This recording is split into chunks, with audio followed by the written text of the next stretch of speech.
Hello and welcome back to the channel. I'm SaSeshen, and today we have a lot of breaking news to cover. For one, the Wall Street Journal has definitely let a bombshell that our president, Joe Biden, is in cognitive decline.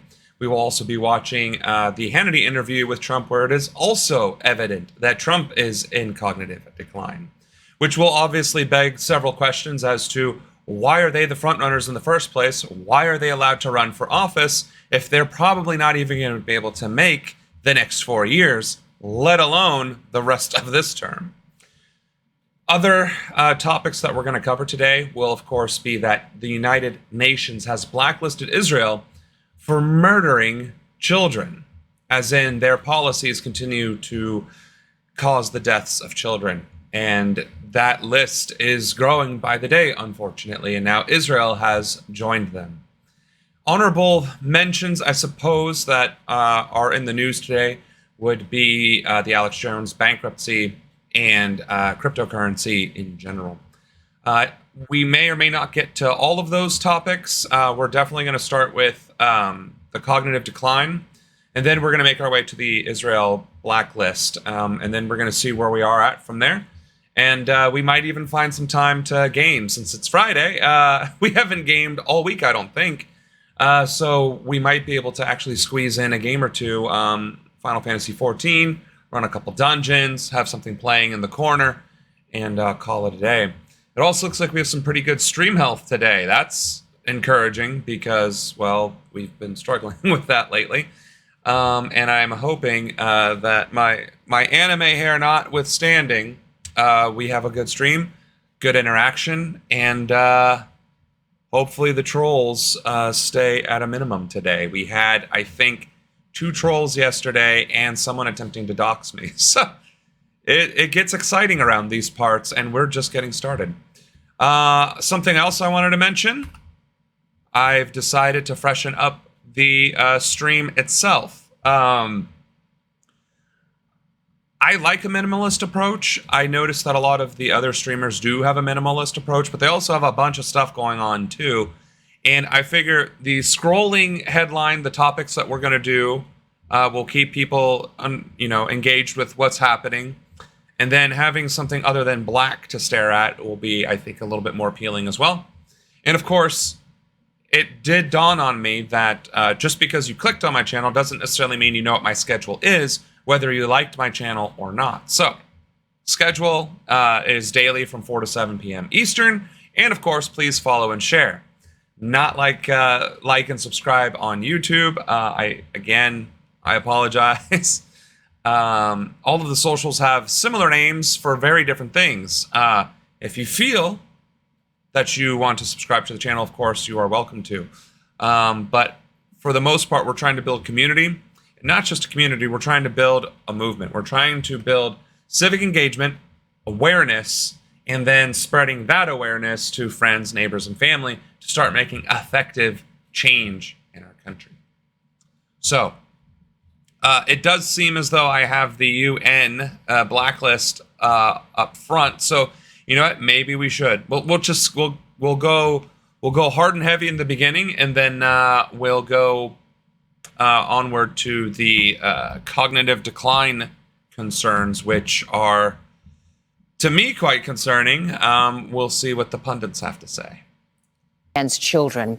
Now, this move was revealed by Israel's... Here we go. No, I guess we Breaking news now. The United Nations is to add Israel to a global list of offenders for committing violations against children. Now, this move was revealed by Israel's UN ambassador, who, along with the Israeli Prime Minister Benjamin Netanyahu, has reacted angrily to the move. Gabriel Elizondo joins us now from UN headquarters in New York. What further reaction has there been from there, Gabe? Well, the UN is being asked a lot of questions about this, of course, but right now, as of this very moment, the UN is not commenting on this and not confirming this either. Now, the Secretary General's spokesperson is about to have a briefing with journalists, his regular briefing that he has almost every day. We'll be asking him about this, but so far, the Secretary General's office is not confirming this and not commenting on this. That could change now, though, in the coming minutes or even hours, because, as you mentioned, we're hearing out of Israel confirmation that they have been put on this, what's so-called list of shame. This is an annual report that's put out by the Secretary General looking at countries or different organizations and how they don't protect children in armed conflict. It's called the Children in Armed Conflict Report, actually, and this would be the first time Israel is put on this report, known as the informally known as the list of shame for the country.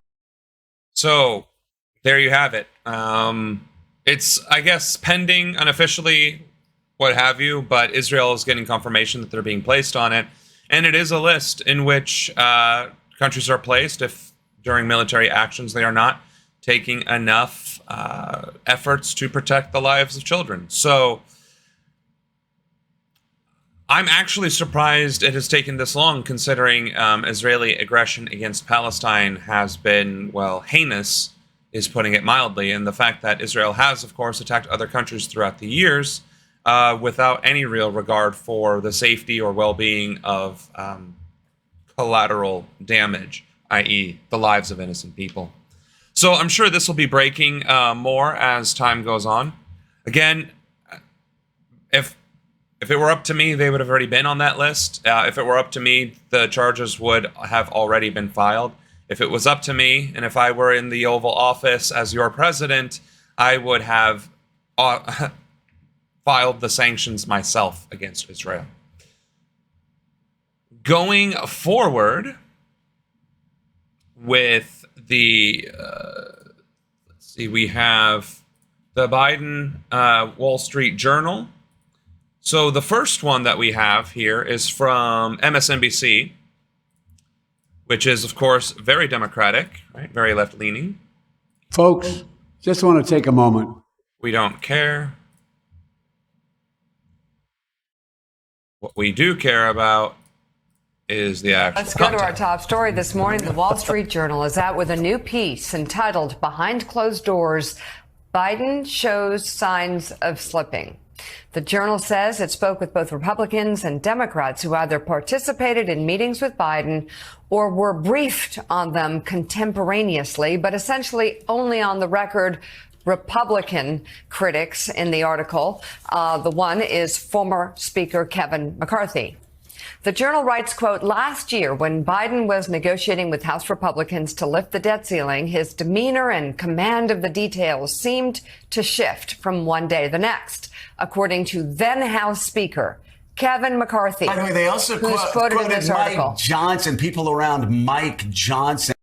So I don't know what that lore was, but it's also apparent in the speeches that he gives, the way he conducts himself, and many of his gaffes. I mean, the man has plenty of gaffes. It's not a stretch at all to say that there is signs of slipping. And again, at 80 plus years old, I mean, how is an 80-year-old the best this country has to offer? That's my question. And I get where some of you may be coming from. It's like, well, you're a millennial and you're a streamer wearing a suit with a background. What gives you any credibility? It's like, well, okay, that's a fair assessment.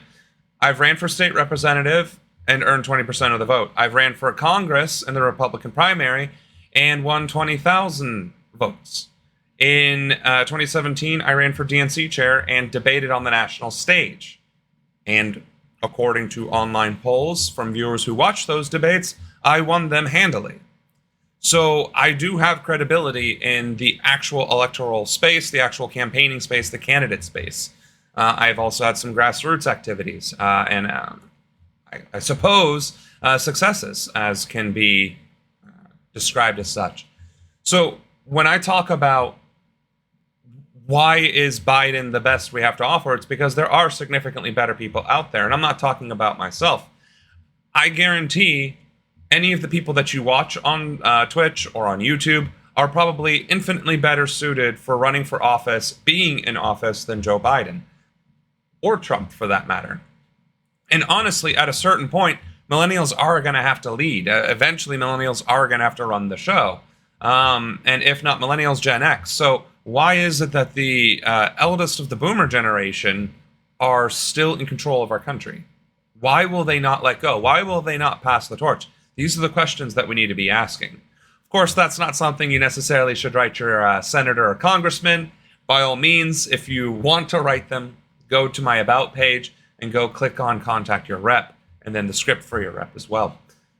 Ask them about electoral reform. Ask them about setting mandatory standards for being eligible for office, such as psychological evaluations.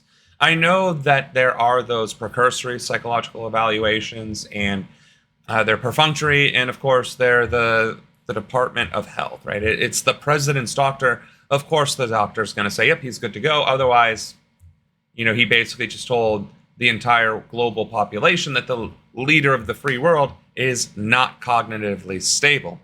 So why are we playing these games? There should be some clear and present guidelines and restrictions, which if you go to my website, www.samronan.com/issues, I outline them in the accountability section. But carrying on. And admit that this was basically House Republicans whacking. Why didn't they just ask Marjorie Taylor Greene? Well, exactly. Why did? They could have and just. Lauren Boebert. Yeah, it's really shocking, especially when you see what Kevin McCarthy has said repeatedly, publicly, and behind the scenes about Biden on those same days when they were negotiating. The strong feelings you're seeing about this article comes also because the context of this race and these two candidates. It's interesting. That's all I'll say.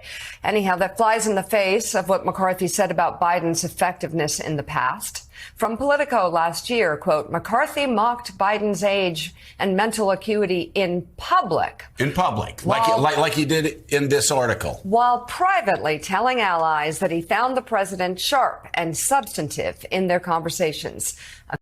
But that goes back to the par for the course. Our political systems have devolved to such a point that this kind of name-calling and whisper kind of behavior is the status quo.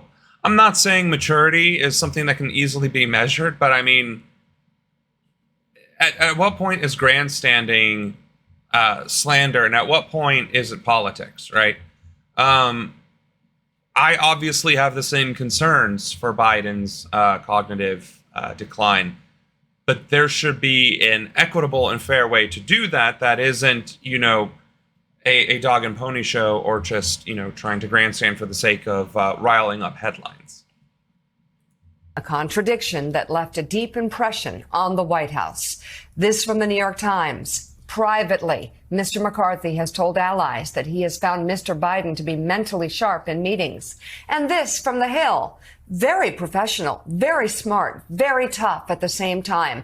McCarthy told reporters at the Capitol of his talks with Biden. Willie, I could go on and on with things that Kevin McCarthy and others have said about other House Republicans. The same House Republicans, Mike Johnson, who just lied through his teeth repeatedly. Mike Johnson, who got to power based on the big lie. And they're using people around Johnson and Kevin McCarthy to do this Trump hit piece on Joe Biden.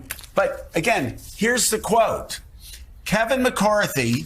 Are they just really going to go into saying one thing in public, lying in public? Much younger. Do you know the U.S. solar company's nasty little secret? Nasty little secret. Why are regular advertising companies doing Republican talking a little points? slower and I don't speak a little get that. softer than he did 15 years ago when he was vice president, as former Speaker McCarthy says in the piece. Sure does. Yeah. I think most 81-year-olds do, or most people are different than they were 15 years ago. This does have the feeling of Trump acolytes laundering their attacks through a reputable, prestigious news organization. At this point, I wonder if I should give up trying to get actual discourse, because again, it's MSNBC, right? So this is the Democrat sanctuary as much as Fox News is the Republican sanctuary, right? I want an actual conversation. I want to, actually talk about the issues and these circumstances. So it seems like the only way we're going to get that, though, is Wall Street Journal news of Biden decline. We're only going to get this, apparently, from comedians and evidently other content creators. Or we could just go to extremely right-wing areas like that. I'm pretty certain David Pakman is actually more conservative, but let's see what the David Pakman show has. Pac-Man, he's good. Pac-Man. He's What? Pac-Man. What did I click on? Clearly I clicked on the wrong thing. All right. There Try is this. an explosive Wall Street Journal report by Annie Linsky and Siobhan Hughes, which argues essentially that President Joe Biden's brain is turning to mush. Yes, this is what the article says. Now, I know some of you are going to be angry with me for covering this at all. David, why? Why are you buying into what they are saying? The Wall Street Journal is part of News Corporation and blah, blah, blah, blah. You shouldn't even be talking about it. You should be ignoring it. That has never been the way that I do this show. Annie Linsky is a serious enough reporter. She says she has 45 different sources on this story published in the Wall Street Journal. That's fine. Participants struggled to hear him, according to 5 people familiar with the meeting. He read from notes. That's valid, because if you recall, when he was giving his executive order speech on immigration and curtailing the amount of asylum seekers at once and asking for more resources, of course, it was very slow. It was very quiet. It seemed like he was having a good day, but it certainly seemed off. It was not the strength and vigor that you would expect from someone who was talking about a major national issue. So that's pretty valid. To make obvious points, paused for extended periods, and sometimes closed his eyes for so long that some in the room wondered if he had completely tuned out. In a February one-on-one in the Oval Office with MAGA Mike Johnson, Biden said a recent policy change by his administration that jeopardizes some big energy projects was just a study, according to 6 people told at the time about what Johnson said happened. Johnson worried the president's memory had slipped about his own policy. In other words, there was a policy change, which Biden supposedly didn't remember was a policy change, and said, oh, that was just a study. Now, again, this is according to 6 people. And before he finishes, I'll give a little bit of leeway on that one, largely because I have a whole website full of policies and platforms, and I can not tell you verbatim what's on those pages. I wrote them, I know where I stand on the issues, and I'm happy to discuss where I stand on those issues. But trying to remember verbatim what the policy specifically are, or perhaps I meant to change something and never got around to it, it might be a gaffe per se. It's like, oh yeah, you're right, I meant to say policy, not study, or something. But to the point, how many of these coincidences is it going to take before a pattern is truly recognized? And I think that's what we're really getting at, is there's been years of this decline evident in his speeches and in his public appearances, where his wife would have to take over, or other members of the government would have to step in and finish, or be like, okay, that's enough, Mr. President, thank you for your time. There's been enough of that going on that it does beg the question. And again, not for nothing, not just because I'm against Joe Biden, not just because I think there are better candidates out there, but do we really need to take this risk as a country? And the answer to that is no. Who heard it from Mike Johnson. Mike Johnson is a very biased character, but we're building. We've got 5 sources and now 6 more. And to judge for yourselves, Annie Linsky's reporting, as well as the sources on the anecdotes, which include the perceptions of voters and so many other things. They talk about that Ukraine meeting in January. They talk about a February 27th meeting with Biden and Johnson. They talk about a debt ceiling meeting in May 2023. It is an extremely extensive article here, and I am not going to hide this from you. Okay? So, on the one hand, it's Wall Street Journal. And the Wall Street Journal is owned by Jeff Bezos, and we all know that he is very much so a biased character that has, in fact, used the Wall Street Journal to print hit pieces against people and political opponents. But because he's not a politician, it's not, I guess, illegal to do so. Sky News Australia, I saw that pop up the most, actually. And I'm kind of curious. Like, why is Sky News Australia so big on the uptake on this? That's kind of impressive, actually. I'm more than mildly curious to see what this is about. Sky News host roasts lefty Jill Biden after something or another. So they might be on the conservative side as well. Wouldn't be surprising. I guess we get to watch a bunch of ads. There we go. To discuss all this and more is former White House Chief of Staff and Senior Advisor at Bondi Partners, Mick Mulvaney. Mick, great to have you with us on the program this week. So much to talk about. More and more people in the media are finally beginning to talk about Biden and his physical decline and all the things that keep happening on the world stage. Now, a little bit later in the program, I'm going to show more of what happened at the D-Day commemorations. But Mick Mulvaney, when you see things like the president's odd behavior at massively important events, like the 80th anniversary of D-Day, including appearing to fall asleep, being confused about where he was going when he got out of his car, and a lot of other stuff. What does this tell you about, A, his ability to get through the next debate, but also what other world leaders are thinking about who's at the helm of the U.S.? So that's the question, right? I mean, we had Trump in office, and we lost our credibility in the world theater regardless, right? We straight up lost a boatload of credibility. Joe Biden came in, we regained some of it. But now, with his steady decline over the years, what is the rest of the world thinking? Can they actually trust in our ability as a country to lead and to govern and to honor agreements? For instance, if the president can't even remember the agreement, agreed to the agreement, but then, because they forgot, decides to not honor the agreement or rescind it or argue about it again or rehash the agreement, then you're basically making the diplomatic process that much more difficult and complicated. So we're asking the right questions, but we'll see with what kind of bias.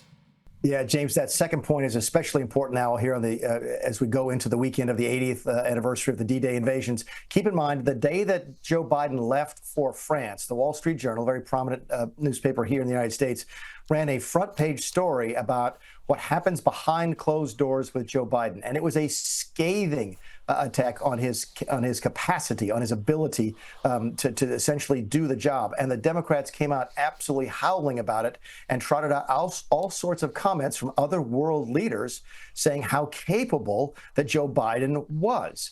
It sort of provide a balance to this Wall Street Journal accusation. And then you see what you saw today at Normandy, which was stunning, on the stage with Macron, and clearly just not in the right mind to be president of the United States. So it's going to be a bigger issue as we move to the debates. Keep in mind, we're less than a month away now from the first debate.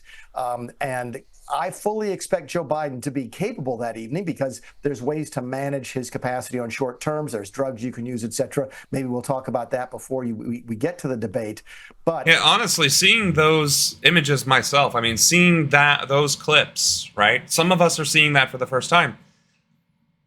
That's concerning. I mean, that's Grandpa being like, all right, Grandpa, we need you to, sit down, have a rest, whatever else. But that's concerning.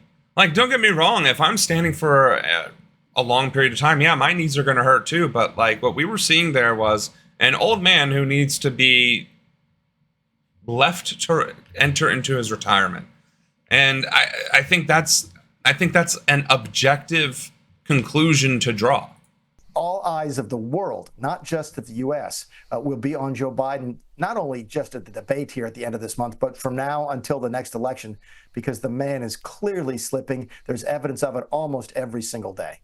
Well, Mick, I mean, you've been chief of staff to Donald Trump. You know what it's like inside a White House. You know how a president will be, in public versus in private. But where is this great, with it, hyper competent, doing quadratic equations in his head, Joe Biden, that they say, behind closed doors, he's sharp as a tack? Why don't we see this? Well, why aren't we talking about Trump either? I mean, I get that this is just that Joe Biden never existed. Look, he's not always. So this is just going to devolve into bashing again.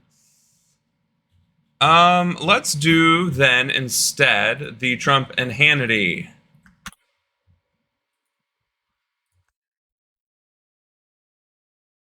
When this election is over, based on what they've done, I would have every right to go after them. Yesterday, Donald Trump appeared in an interview with Fox News propagandist Sean Hannity. This is supposed to be a softball interview. It's supposed to be easy. It's supposed to make Trump look good. Trump and Hannity are friends to the extent Trump can have friends, or as Nikki Haley likes to say, Trump is my friend. And as friendly as it was, Trump seemed confused. Can we get to it? Matters to him is that nuclear doesn't matter so much. What matters is, think of this, global warming. The only global warming that matters to me is nuclear global warming, because that's the real deal. He's completely confused. He's looking around disoriented, deer in the headlights, looking at the middle distance, begging Hannity. Again, I am striking out left and right with finding proper Trump and Hannity interview. Where is the actual interview? Is this the interview? All right. Hopefully this is it. How the swamp's been? Good grief. I'm sorry. I truly am. I thought we just have breaking news, as I mentioned in my open tonight, and I want to get your reaction to the fact that the appeals court has now stopped your Georgia case, election case, while appeal on Willis's disqualification is pending. This is on the heels of Florida Judge Eileen Cannon looking into whether or not the prosecutor, Jack Smith, the special prosecutor, was pointed in an inappropriate way, which would render the case and the indictments out completely. That is going to take place in fairly short order. A lot can change in a couple of days with only 152 days out of an election. And what we call him deranged Jack Smith, because you look at his career, he's been overturned by the Supreme Court unanimously, so many other things. He goes too far. Let me ask you this. You had said something during the trial in New York. Mother Teresa couldn't beat these charges was one thing that you said, and you turned out to be right. And secondly, you were asked about the possibility that Judge Merchan might send you to jail. You said something that really kind of got my attention. What did you say? That it didn't faze you in the sense that if that's what it takes, you don't have to be doing this. You could be playing golf every day and you probably wouldn't be charged with anything. Well, I think I say it about almost all of these cases that are brought against me. They are doing it for the purposes of hurting a political opponent of Biden and trying to get him to win, and he's the worst president in the history of our country.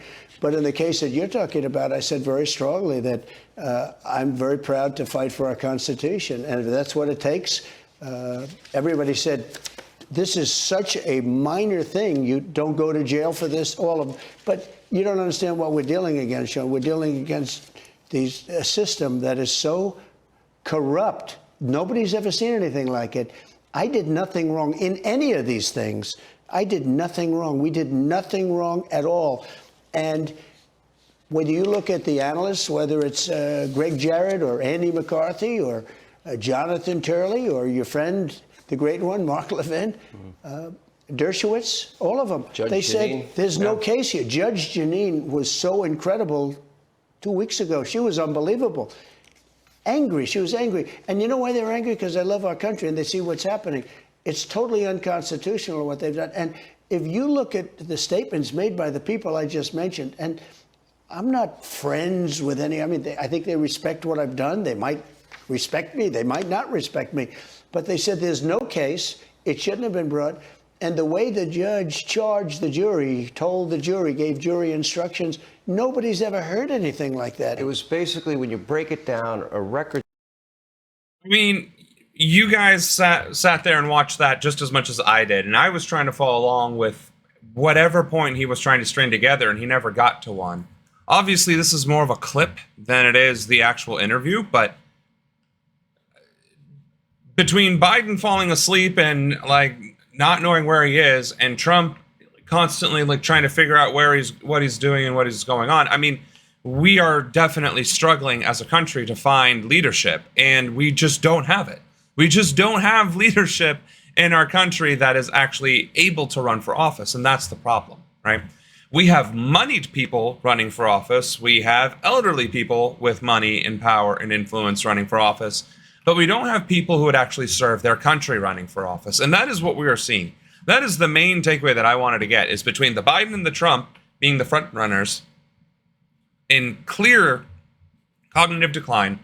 Never mind their policies, never mind their politics at this point, right? Just for this portion of the discussion, they themselves are barely able to string two words together or remember where they are. They have good days and bad days. And as president, you can't have bad days, right? Certainly not from cognitive dysfunction. Maybe you can be angry or upset or cranky or whatever, but my goodness, at least remember where you are and who you are.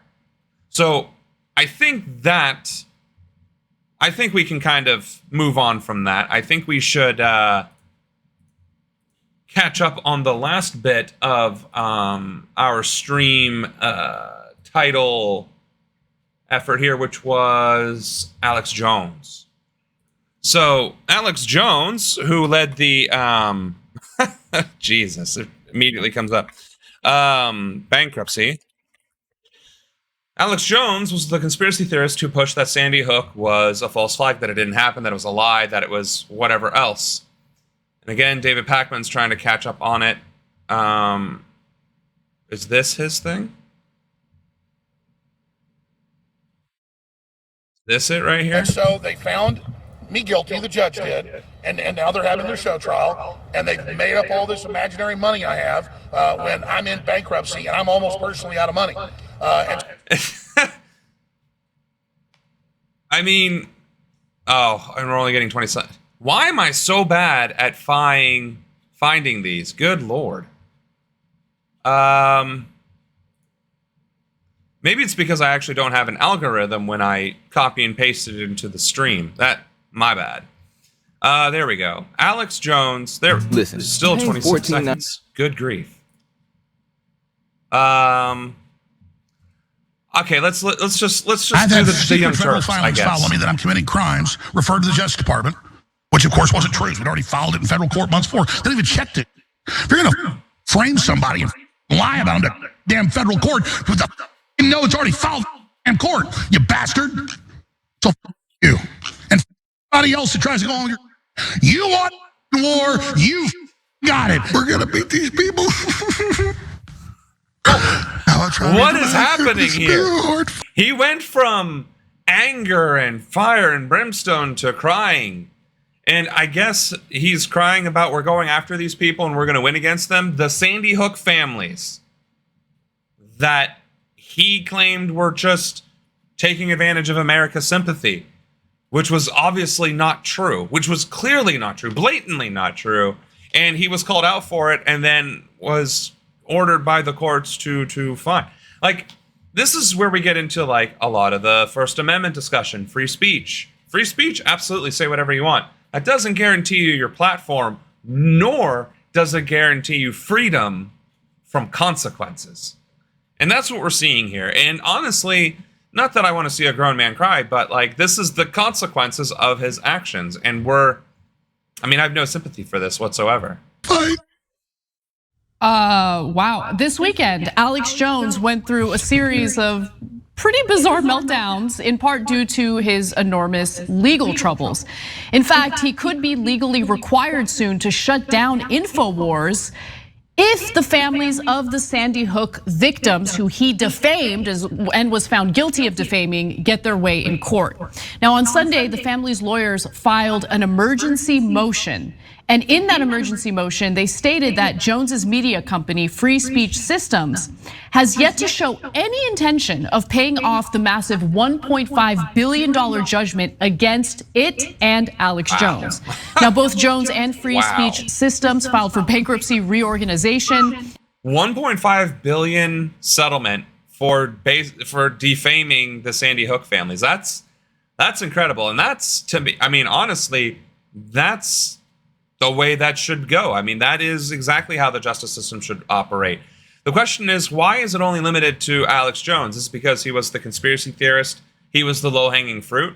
Because there are a lot on the left and the right who are just grifting, just peddling whatever lie, whatever nonsense they want, defaming or targeting or what have you.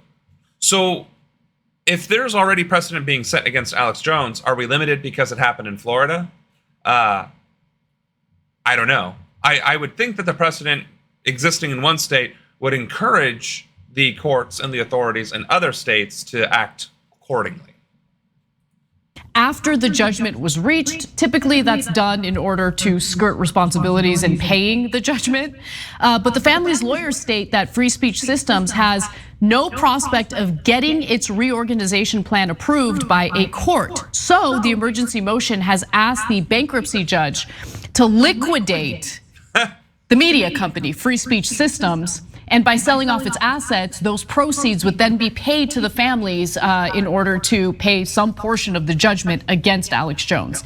Here's what the finances of Jones and his company look like, and buckle up, lots of juicy details here. According to the most recent financial statements filed in the bankruptcy court, Jones personally has about $9 million in assets, including his $2.6 million Austin area home and other real estate. He also listed his living expenses at about $69,000 for April alone, including about $16,500 for expenses. That's insane, because $69,000 for living expenses in 1 month is more than what the average American makes in a year.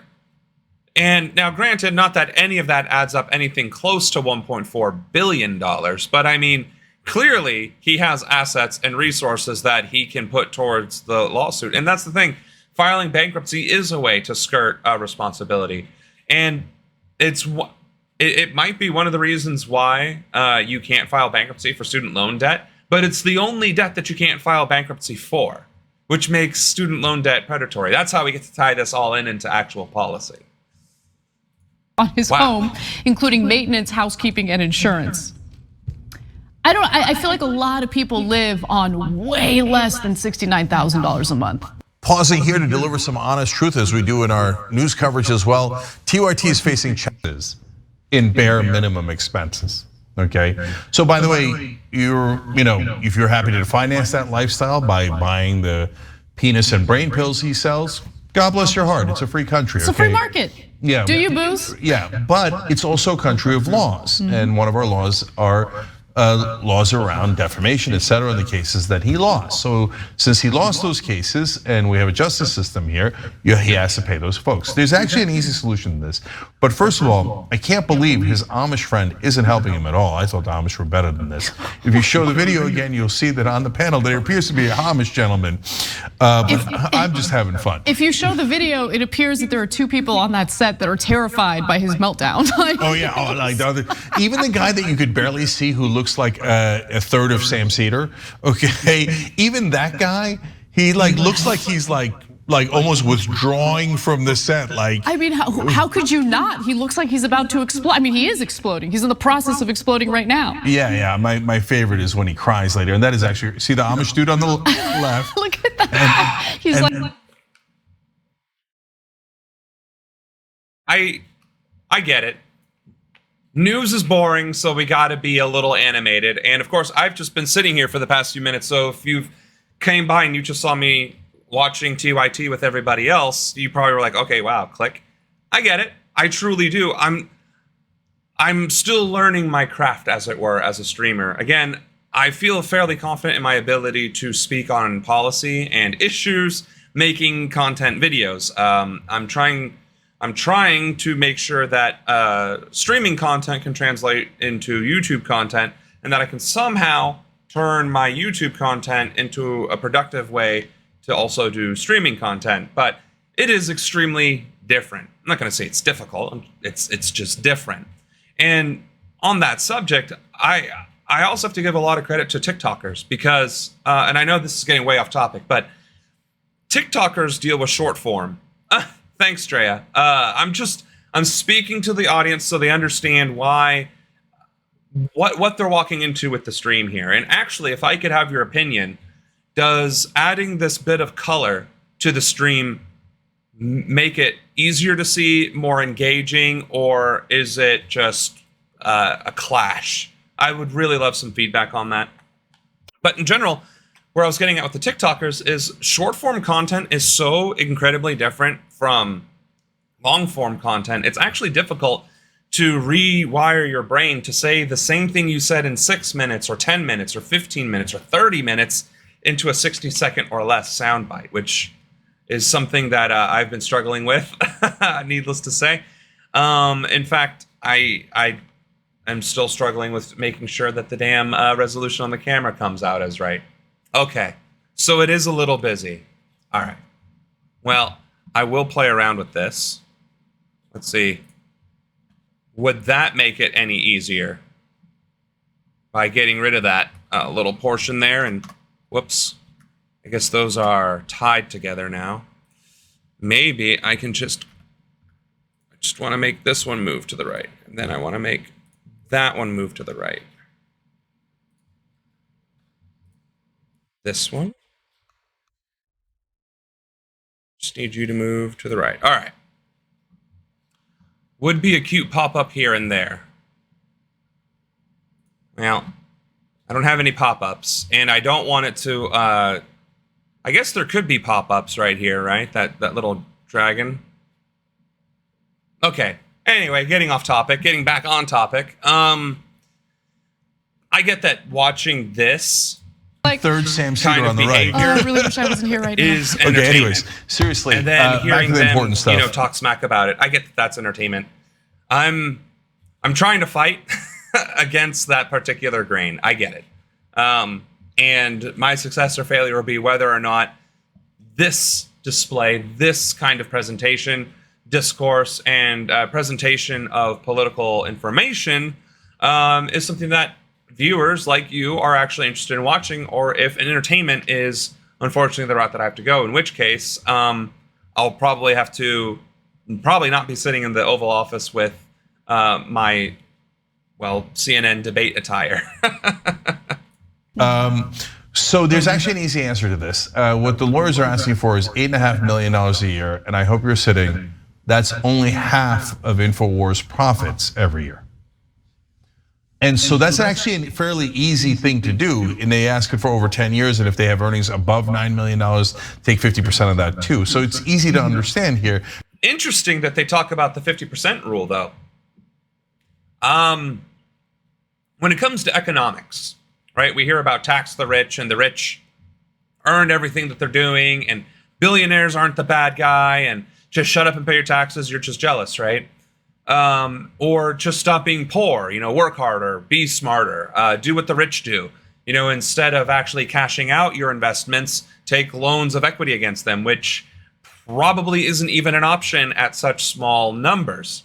Regardless, one of the things that is often espoused in especially conservative circles, they're not conservative, but in conservative circles, is this concept of trickle-down economics. Oh, the more money we make, the more you'll get out of it, right? The richer Bezos is, the richer this company is, the more the employees will make, except obviously that has never once happened. But one of my economic policies is to actually enforce trickle-down economics. And what that means is exactly what is being described here with the InfoWars. 50% of all profits shall be redistributed to the workforce. In the case of Amazon, with their 1.1 million US employees and their profits for the year, it would amount to $17,000 being paid out to each of the 1.1 million workers in America for their contribution to Amazon's profitable success. And the fact that the court is actually implementing a similar solution, but for InfoWars and their profit generation, to attack the $1.4 billion settlement is fairly interesting, considering that would be establishing a legal precedent for enforcement of profit sharing, as it were, to settle debt at the very least. The other thing is $8 million a year over 10 years is $80 million. Let's do some quick napkin math. We have $1.4 billion divided by 80 million. That would take 170 years and 6 months to pay off at that rate. So even if that is what happens, InfoWars would have to be massively more profitable before it could even pay that off. So, carrying on. Basically, the lawyers are asking for half of his profits, not revenue, profits going forward. Actually, Alex Jones should take that deal. 100%. And maybe we should consider selling boner pills. No, I know. Look, that's what's so frustrating here, guys. We ask you guys to become members, etc. That's like a normal, legitimate way, like if you're subscribing to the New York Times or whatever, right? Or to cable.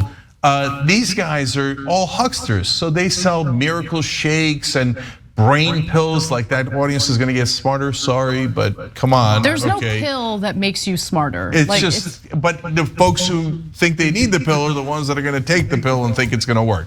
Anyway, and mainly he sells.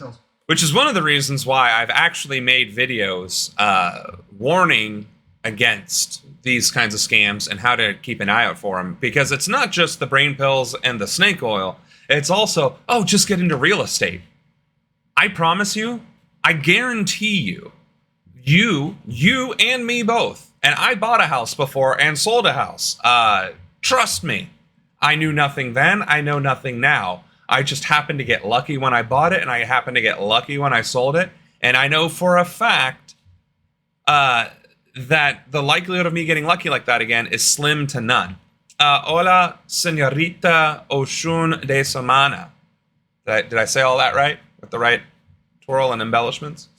Do not get into real estate if you do not know what you're doing. Unless you actually need a house to raise your family in and whatever else, and you have the income to and stable employment to actually be able to afford the house over a longer period of time, you have no business being in real estate, especially if you're trying to flip it and especially if you're trying to rent it. I promise you, you will fail. And there are too many stories of people who are now stuck with debt, who are facing bankruptcy because they bought real estate that they have no idea what to do with, and they have no idea how to get rid of it, and they are in over their heads. So please don't do that. The second thing that I would highly, highly discourage everyone from doing is all of these ridiculous side hustles that keep coming up. Are some of them more legitimate than others? Sure. Affiliate programs, fine. If you can get on an affiliate program and successfully market somebody else's product better than they can, and you sell that product and you get a portion of those sales, good on you. But you and every other person that watches those YouTubers, that watches those Reels, that watches those TikToks is doing the same thing. Just like with, just design t-shirts. Just go on Etsy and put your journals up there and use Canva. I've used Canva. In fact, the panels, not that I can point very well, the panels, if you will, were made in Canva and Inkscape and PowerPoint. I've done a lot of my editing using Canva and Inkscape and other free resources. I do my video editing in DaVinci Studio. These are all tools that are absolutely useful. They can do a phenomenal amount of things, and their annual cost is also fairly minimal. I think Canva is at $60 a year or something like that.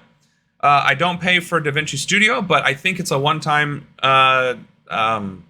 lifetime license for like $190 or something. Probably worth it.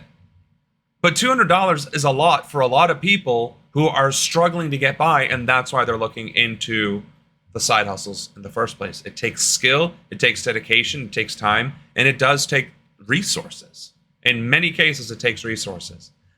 And then it also takes luck. That's the other thing that people want to disregard, is that it takes luck.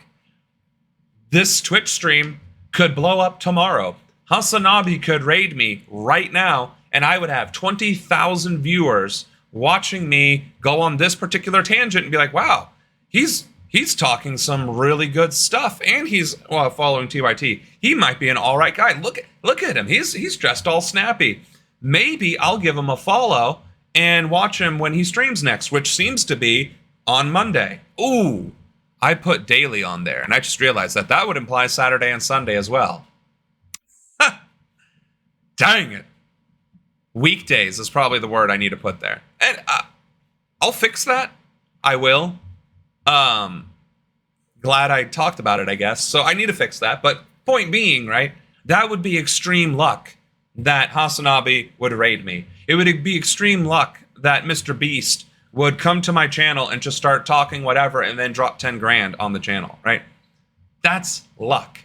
Skill and consistency is honing my craft. Continuous improvement, making the stream better, being more interactive, finding whatever niche I fit in and just maximizing it, right?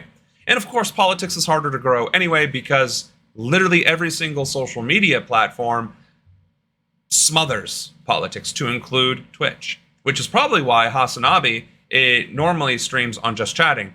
But unlike Hasanabi, I am not the nephew of Shank, and therefore did not get massive exposure in the beginning during the progressive movement's peak. I did when I was on the DNC chair race and when I was on the CNN debate stage. However, that was 7 years ago, and I did not know how to leverage my social media presence at the time, which again goes back to the point.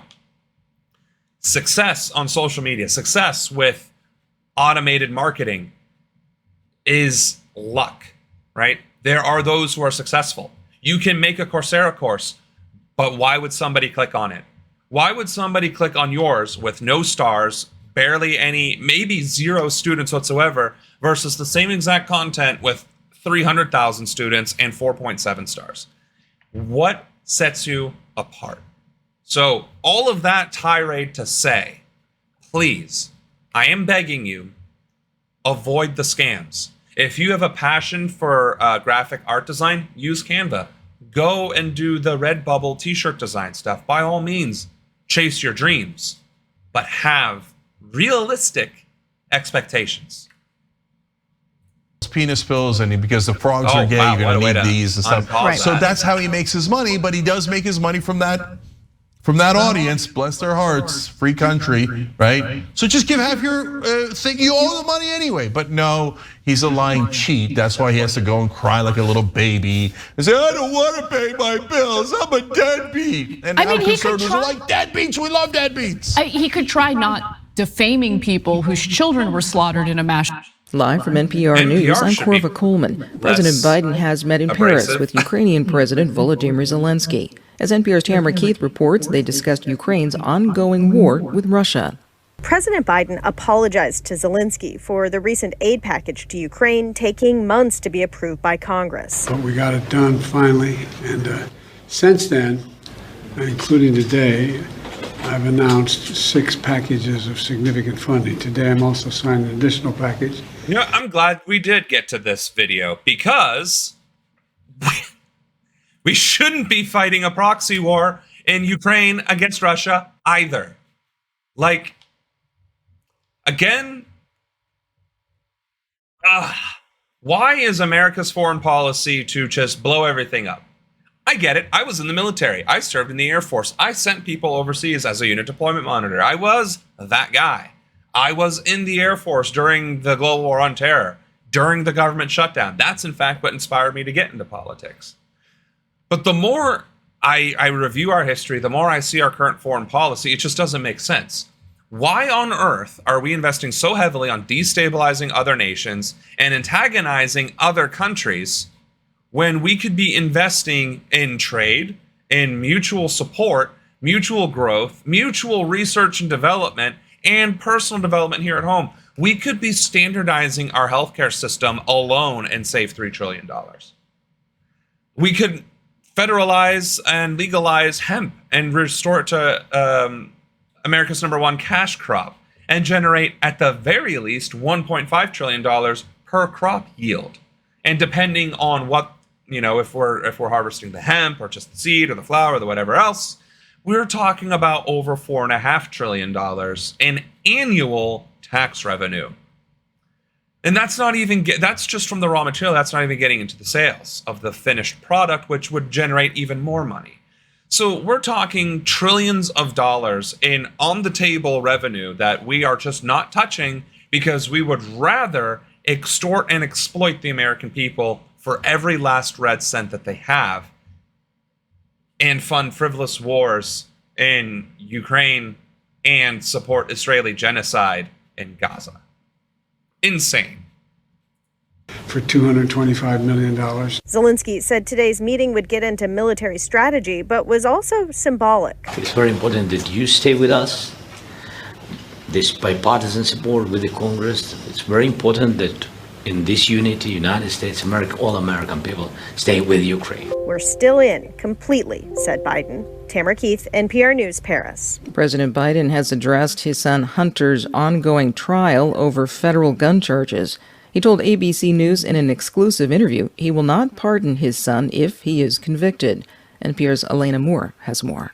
President Biden's statements come just 4 days after Hunter Biden's trial began in Wilmington, Delaware.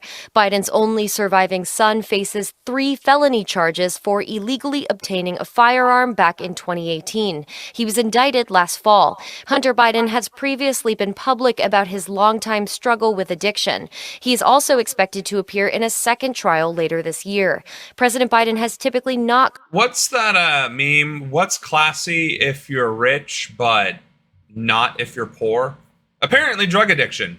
Because if you're poor, you get thrown straight to prison and forced into rehab and court costs and now you're a pariah in society. Whereas if you're the president's son, you get compassion from the whole country. Thankfully, Biden isn't going to pardon his son if found guilty of a federal violation. Because that would be an absolute abuse of power. That being said, let's see what the rest of this is about. Commented on his son's legal woes, though he has repeatedly stressed he loves and supports his son. Elena Moore, NPR News, Washington. Conspiracy theorist and talk show host Alex Jones is a step closer to starting to pay damages to the Sandy Hook families who sued him for defamation. Jones was ordered to pay the families $1.5 billion. But he filed for bankruptcy protection, and he hasn't paid a dime. NPR's Tobias Smith reports Jones now wants to resolve the case through a Chapter 7 liquidation. The families say Jones's bogus conspiracies that the Sandy Hook shooting never happened and they were all just actors prompted his followers to harass and torment them. Jones, who's been obstructed... That's the part that I don't think people actually realize or remember. It's not so much that Alex Jones was the conspiracy theorist spreading lies. It was that his viewers believed those lies to such a degree that they harassed and antagonized and threatened the survivors, the families of the Sandy Hook shooting victims, which is obviously one of the many reasons why this defamation lawsuit happened, and it probably why it is such an egregious amount of money that needs to be paid back. Through the proceedings now says liquidating his assets to pay the families is in everyone's interest. That would mean a kind of fire sale of everything from his ownership in his media company to his personal gun collection. In the end, that may yield only a couple $100,000 per plaintiff, but a judge has ruled Jones's debt will not be wiped out by bankruptcy, so families can go after his future earnings and any assets he may have hidden for the rest of his life. A judge will decide next week whether to approve the bankruptcy plan. Tovia Smith, NPR News. House Speaker Mike Johnson and Senate Majority Leader Chuck Schumer have invited Israeli Prime Minister Benjamin Netanyahu to address Congress. Netanyahu is set to speak on July 24th. Schumer says he has sharp and public differences with the Israeli leader, but the U.S. relationship with Israel is, quote, ironclad. This is NPR. Thank you, NPR. Maybe from now on, anytime I'm trying to do something with the news, NPR, folks. It wasn't biased. It told the facts. And like when I say it wasn't biased, I didn't put up Fox News and say that's fair and unbiased, right? I put up TYT and I'm like, Jesus Christ, can you stop bashing? Can you just stop, tomfoolerying for 5 seconds? We obviously watched the the Pac-Man show, and we watched several other things, right? The Hannity show and all that fun stuff. Bias, left, right, and center. NPR, Dems the facts, this is the what it be.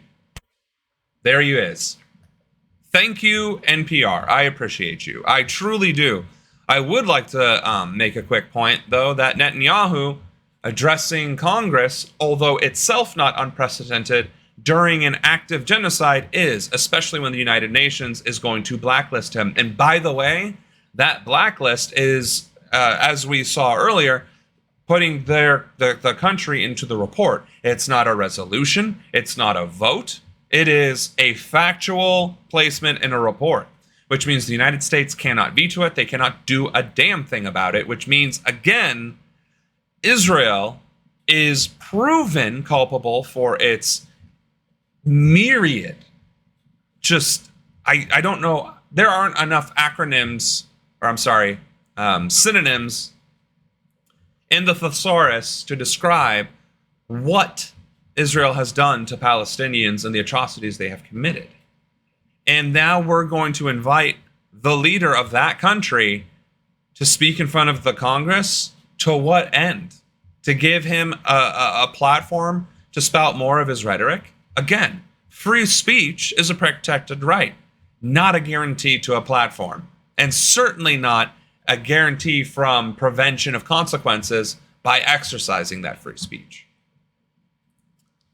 So, NPR, let's see what they got going on Let me start today. by saying welcome. Thank you. Salman Rushdie details his attack.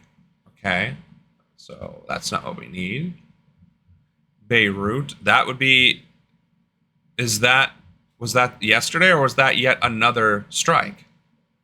I guess we're going to find out. Commemorations are underway to mark today's 80th anniversary of D-Day. And officials in Gaza say 7 children were among the 32 people killed in a strike on a UN school in central Gaza overnight. Good morning. I'm Corva Coleman from NPR News. Good morning. 7 kids are dead, and a bunch of other heinous things are about to happen. It's tragic because, like, as a person, right? As I don't have kids, but perhaps you do. I know several of the viewers do have kids or families, and so I can't imagine that if you were to walk by a school and you saw those kids and you just saw a missile strike hit them out of nowhere for no reason other than that they were there in a part of the land that the government didn't approve of, that you would just be unaffected by that. Or if it was your children, that you would be unfazed and you would be like, nope, the government had every right to missile strike that school because there might have been terrorists in there. I am certain, absolutely certain, if it was your children, your family, your friends or neighbors, maybe even coworkers, you would not be okay with it. But because it's happening overseas by another country attacking brown people, all of a sudden it's okay. Because we are told to believe that Israel can do no wrong and that they are a steadfast ally in the Middle East. I just think that's appalling.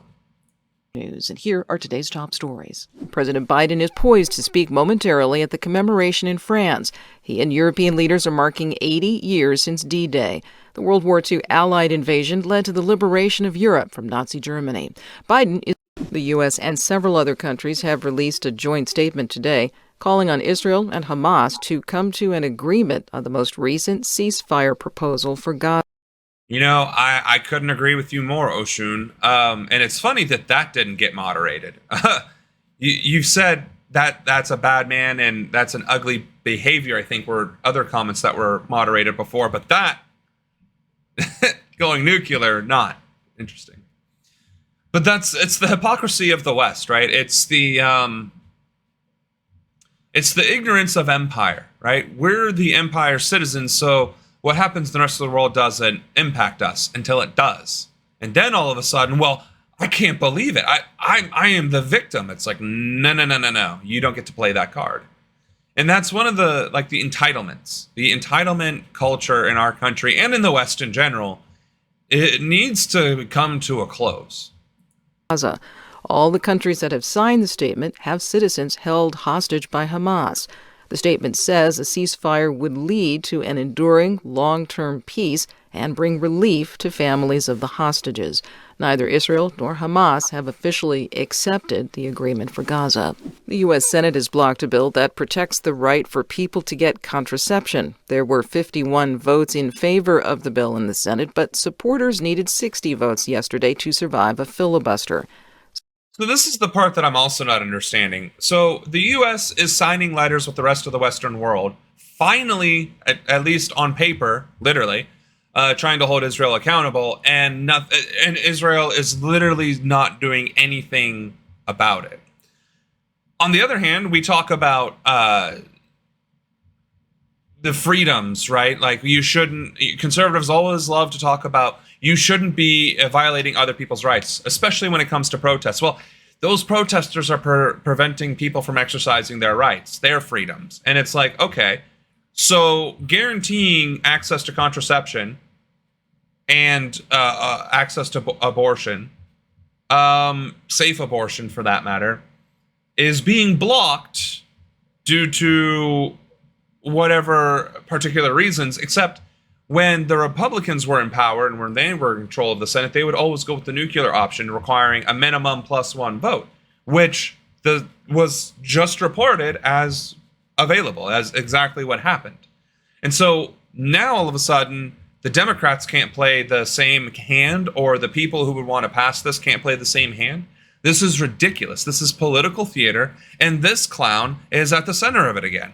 It's this guy, which is the reason why I left active duty and ran for office in the first place, because he shut down the government because God forbid that regular people have access to healthcare.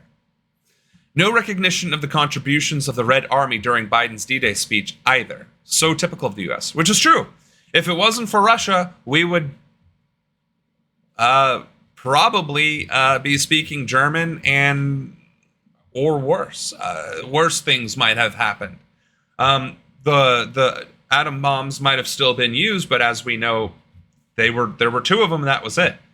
And had Nazi Germany succeeded in defeating Russia, or if Russia had been less successful in stopping the German advance, who knows how history could have been written.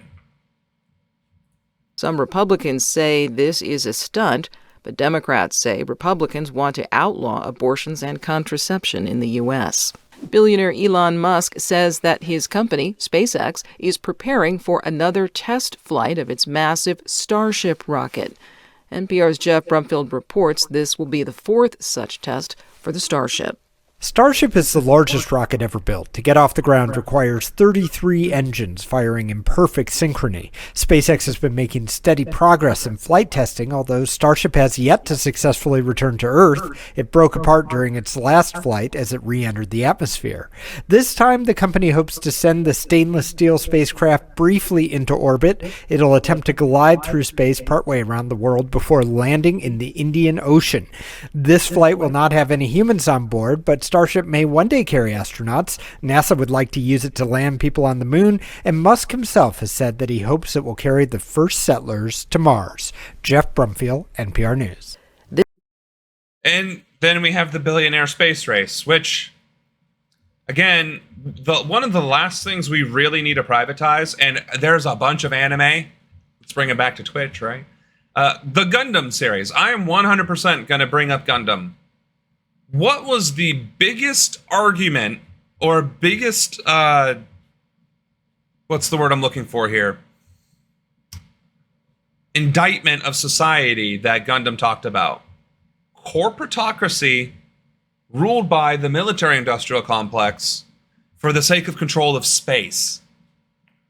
This is literally the beginning stages of the pre-Gundam universe. Like, this is not figuratively, not hyperbole, actually the predecessor to the Gundam universe, the Gundam anime world building series and what have you. This is insane. I mean, I get it. It's not like you can stop private companies from engaging in things, or at least with current laws, you can't stop private companies from engaging in things. But just imagine if all of that money and all of those resources were instead dumped into NASA. Because let's look up real quick. How much subsidies do SpaceX get? $885 million is the total amount in subsidies SpaceX was awarded in 2020 after a short form application to access subsidies from the Rural Digital Opportunity Fund, which the Rural Digital Opportunity Fund does not sound like anything resembling space exploration. Probably sounds like adding fiber to rural areas or getting internet and telecom to rural areas and improving signal strength on cellularized telephones to rural areas, not space.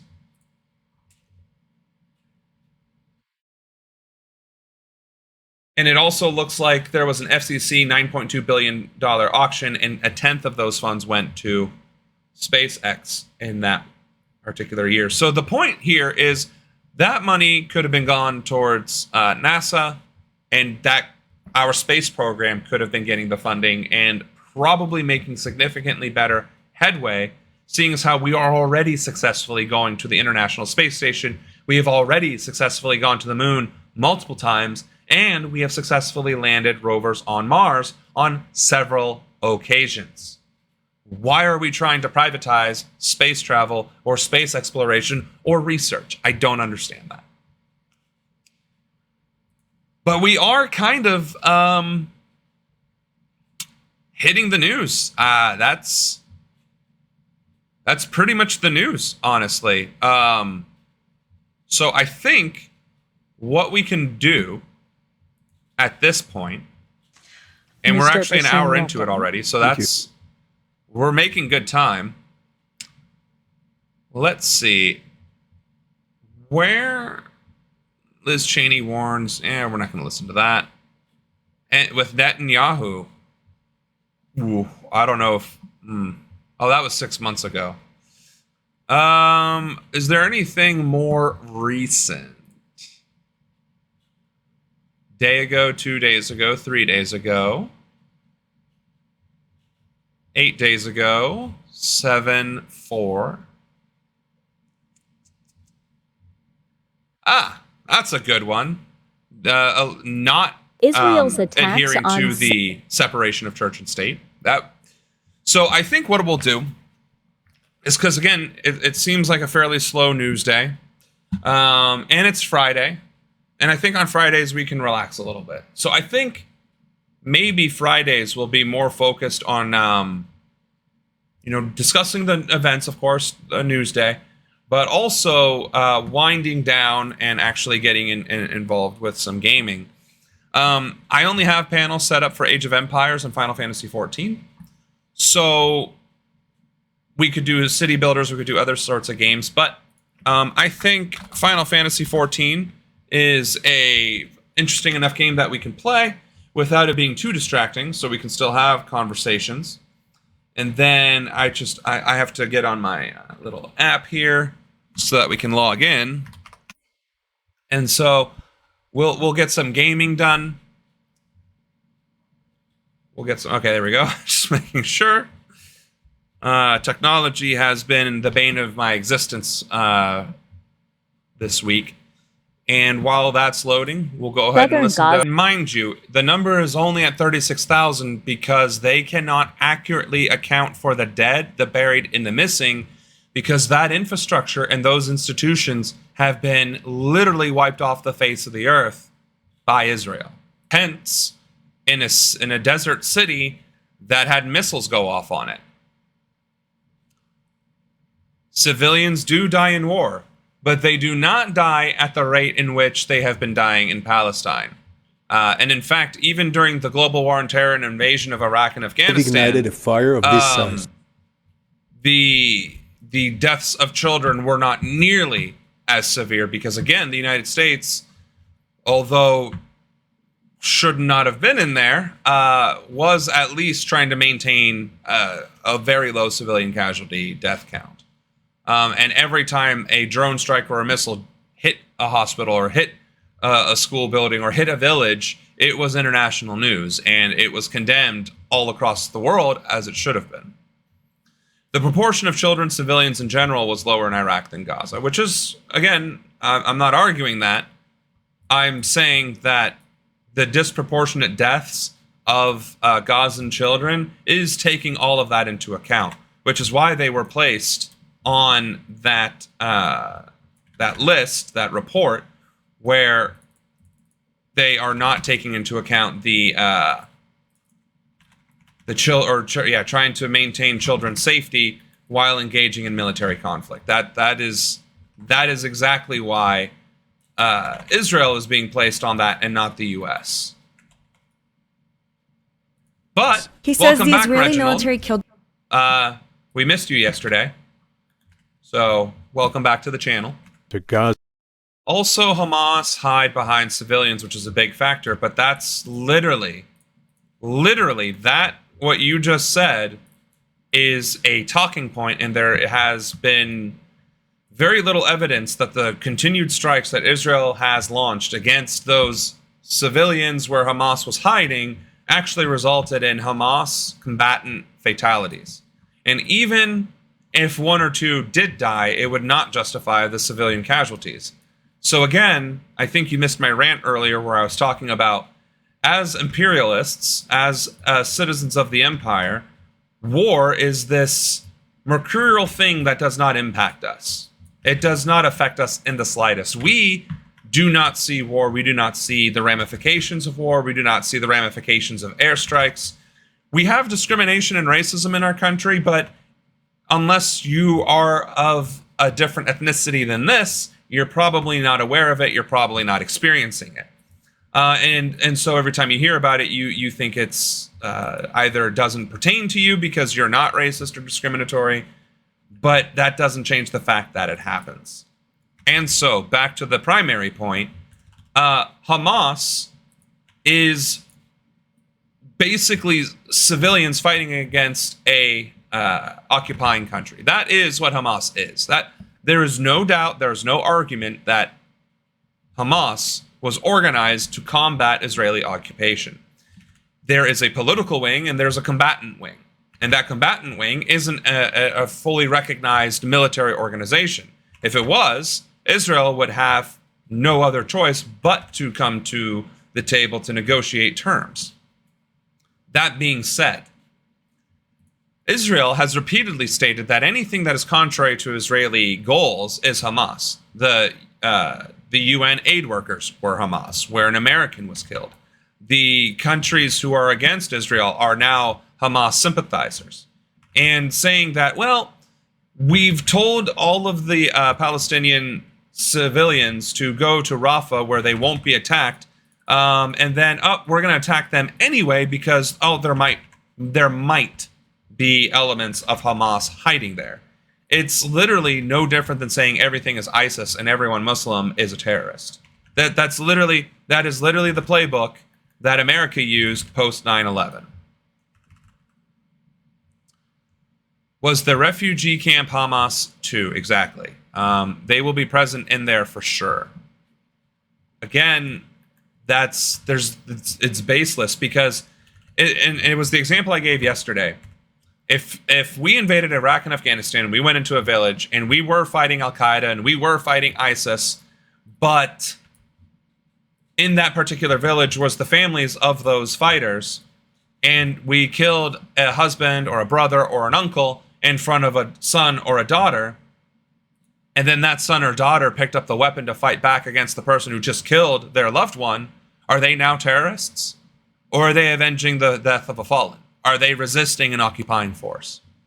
And so when every citizen of Palestine, every refugee of Palestine could turn into Hamas simply because they lose a loved one or they pick up a weapon from the fallen, your argument becomes extremely slippery and extremely dangerous, which is why it's the current talking point.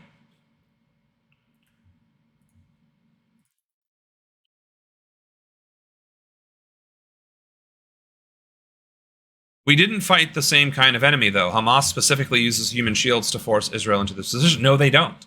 They literally don't. And you are literally parroting debunked information. You are literally wrong. You are absolutely wrong. And I guess this communication screen can be a little bit bigger. So you disagree with the UN's assessment claiming this. By all means, post a link where the UN has claimed that Hamas is continuously using Palestinian human shields and hiding within civilian entities exclusively, or to in such a way justify the wanton attack and slaughter of civilian targets, which are, by the way, unlawful combatant targets. They are not lawful targets because they are not military. They're civilian. But sure, I am happy to fact check this with you live. Has Hamas... It is the correct word, because Israel is indiscriminately attacking civilian encampments, refugees, under the auspices that Hamas might be hiding there without actual intel or evidence suggesting otherwise, other than their word and their belief. And again, their own public reporting that they want to erase Palestinians from the land. Like, again, I don't Israel itself is admitting to the crimes that they are committing. And they are admitting that they are trying to push Palestinians out of their own land and territory.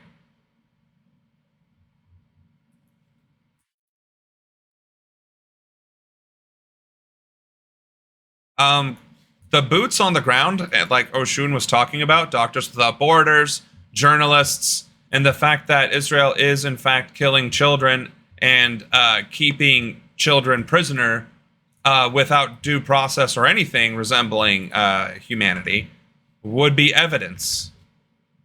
Again, journalists were reporting on Israeli war crimes. Journalists were highlighting that, death to Palestine. And in fact, during Jerusalem Day, the Israelis were chanting death to Arabs. So your argument here is invalid. So I hope you didn't just come here to be contrarian. No, it's not. Do you know what the Uniform Code of Military Justice is? Do you know what the Geneva Conventions is? That is due process during times of war. There are rules to war. And if you're a part of the Geneva Conventions, you must adhere to them, or you are guilty of violating them.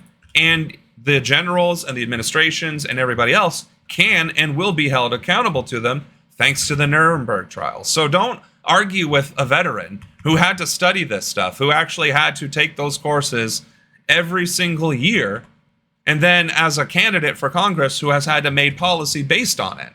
You're wrong. You're unequivocally wrong, and I can say that as a subject matter expert that you are wrong.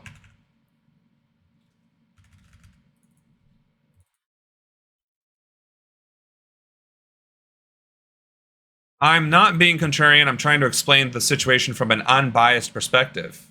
You're clearly not unbiased. You are clearly on the side of Israel. You are justifying their actions while trying to hold every tiny accountability against Hamas. Again, Hamas is a freedom-fighting organization, not a terrorist group. They couldn't be a terrorist group regardless, because they represent a country that is occupied by a foreign power. And that has been upheld repeatedly in the United Nations. And it is one of the reasons why Hamas is a political, or part of the political wing in Palestine. So the official Hamas would be the political side. The freedom fighting group is the unofficial side. They're the freedom fighters resisting. And even if they were an organized military, they would still have the right to resist. Now, by your same definition then, if Israel's collateral damage isn't disproportionate with the slaughter of children, then you could also argue that the civilian casualties from the Hamas attack was also not disproportionate. So your counter arguments in trying to paint with a brighter red brush against Hamas is invalidating your arguments in support of Israel.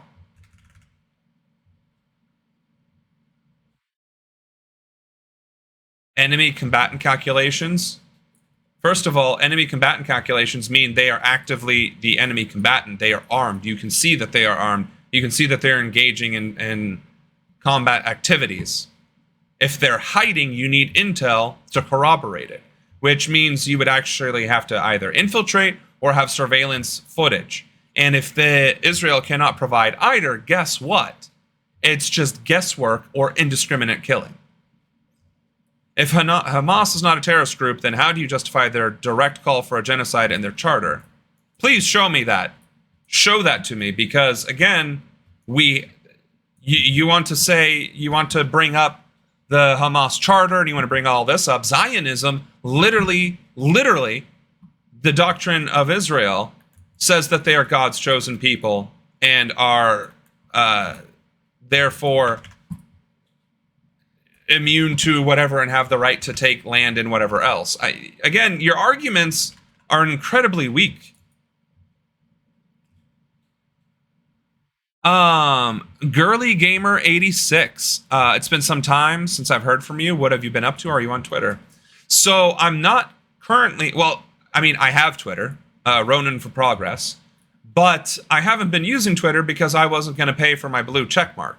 But evidently that has been repealed.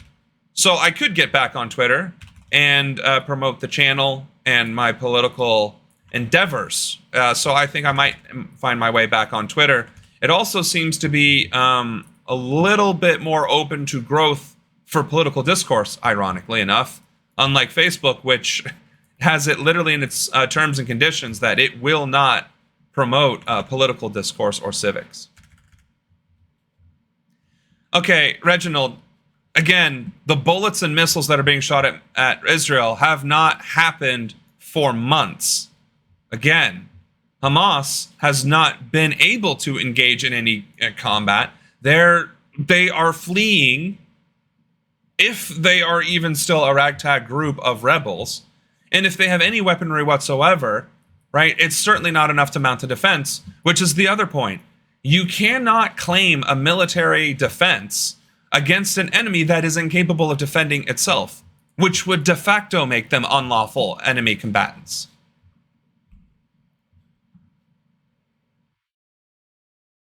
Buddy, I'm not denying what you're saying is true. What you're saying is patently false. I don't know how else to tell you. I don't know how else to express it. Show me, again, fact check me. Where's the link? Where is the link that shows a Hamas attack where they have been fighting back? Show me, please. I want to see it. I want to see how many Israelis have been killed in the past week by Hamas. The onus of proving the point that was made is in the person who made it. You're saying it's happening. Prove it. I'm telling you that it isn't. The United Nations is saying it isn't.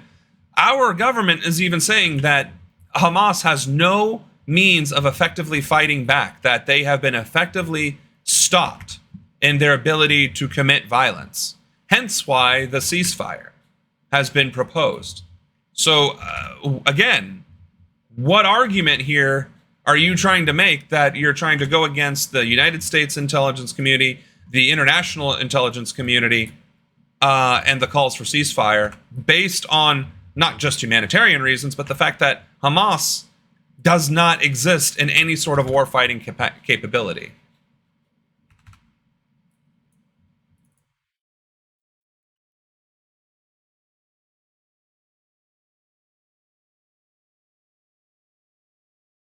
So, Reginald, I don't think our conversation here is getting anywhere because it seems like you seem to be too, I guess, enmeshed in the conservative news that you follow and are taking as fact.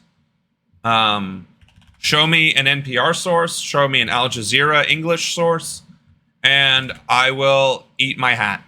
But since I've been quoting those particular sources, I'm in no danger of having to eat my words.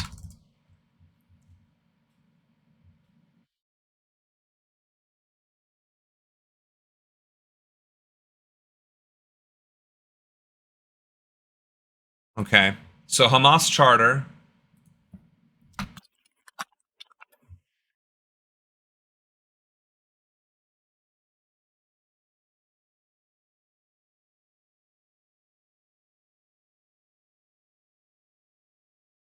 Isn't even loading.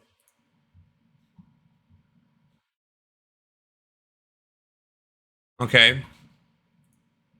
Article 7. The Islamic resistance movement is one of the links in the chain of the struggle against the Zionist invaders. Isn't that what you just shared, Article 7?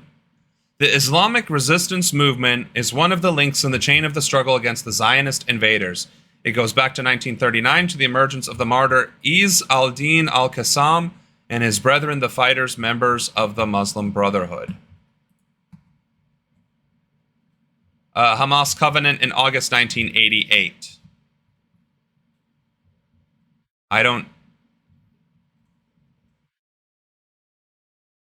Let's see, there's Article 27. The Palestinian Liberation Organization is the closest to the heart of the Islamic resistance movement. It contains the father and the brother, the next of kin, and the friend. Our homeland is one, our situation is one, our fate is one, and the enemy is a joint enemy to all of us. Secularism completely contradicts religious ideology. Attitudes, conduct, and decisions stem from ideologies. That is why, with all our appreciation for the Palestinian Liberation Organization and what it can develop into, and without belittling its role in the Arab-Israeli conflict, we are unable to exchange the present or future Islamic Palestine with the secular idea. The Islamic nature of Palestine is part of our religion, and whoever takes this religion lightly is a loser. The day the Palestinian Liberation Organization adopts Islam as its way of life, we will become its soldiers and fuel for its fire that will burn the enemies. So, again, Hamas is, if anything, not even a willful component, maybe an easy scapegoat because they mention Hamas in their charter. Like, I'm reading the same charter you are, buddy, and what you're saying is not at all there. I am reading the charter. Here's the charter. Go to Article 7. I don't know what to tell you. Like, I do not know what to tell you. That's not what it says in there. Hamas emerged in 1987 during the first Palestinian uprising, or Intifada, as an outgrowth of the Muslim Brotherhood's Palestinian branch. The group is committed to armed resistance against Israel and the creation of an Islamic Palestinian state in Israel's place. Which, fine, that sounds like they want to erase Israel from existence, but it's from the position of removing an occupying force. You don't have to agree with the ideology to agree with the fact that they have a lawful right to resist. And I will go once again and take it a step further by saying indigenous peoples have the right to resist their colonizing imperialists as well. Again, when we went to war with the Iroquois and the Sioux and the Apache, and they slaughtered American settler encampments, would that have been terrorism, or would that have been justified? Is it only wrong when the colonist is attacked, or is it wrong when the colonizer is slaughtering those that they are colonizing? Like,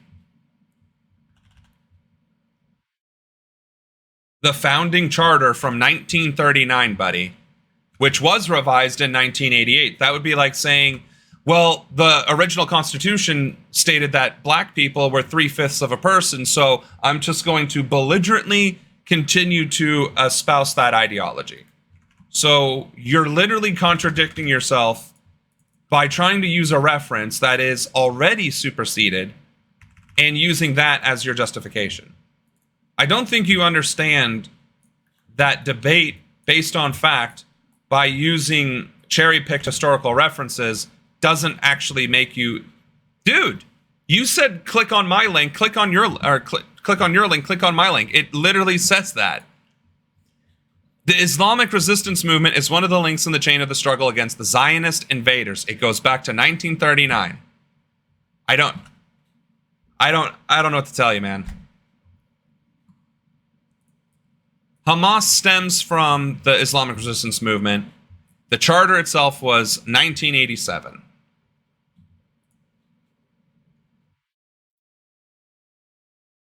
How much more here do we need? History, policies and attitudes towards Israel, struggle against Zionism. It does say that Israel should be eliminated. Conflict with Israel should be liberated from Zionism. I mean, those are the repeating contexts here. Ah, crap, I probably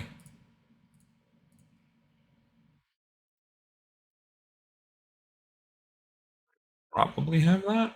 Okay. That or that.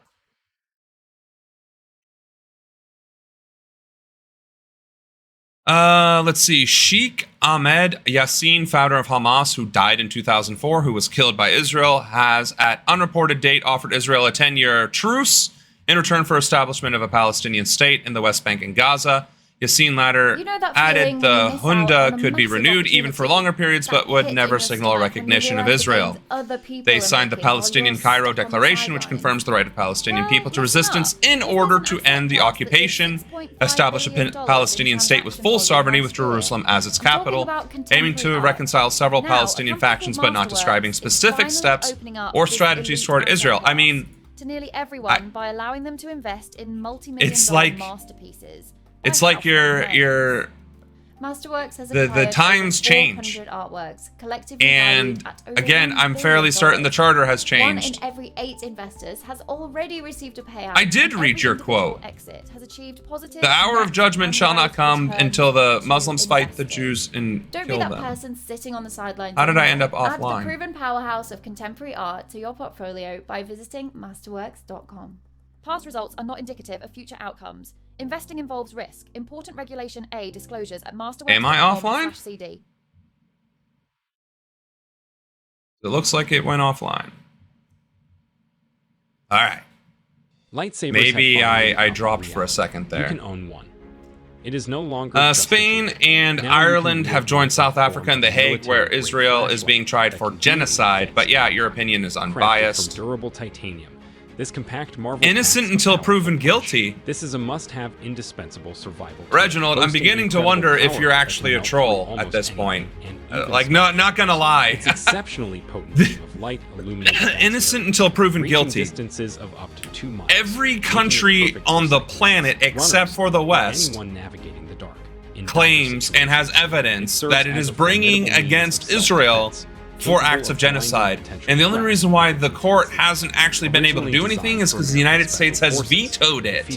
The International Court of Justice has actually charged Israel, and I don't even. Forces operator Joshua redesigned it for civilian use while retaining all its survival and self-defense capabilities. Drawing from his experience, he enhanced its features. Honestly, Oshun, you make a very valid point too. Like, okay. Reginald, you're saying that Israel isn't guilty because they've just been accused. Okay. Blitron stands as the most. So what's Hamas guilty of then? Just because they've been accused? Like, you can't even make an argument that doesn't contradict yourself.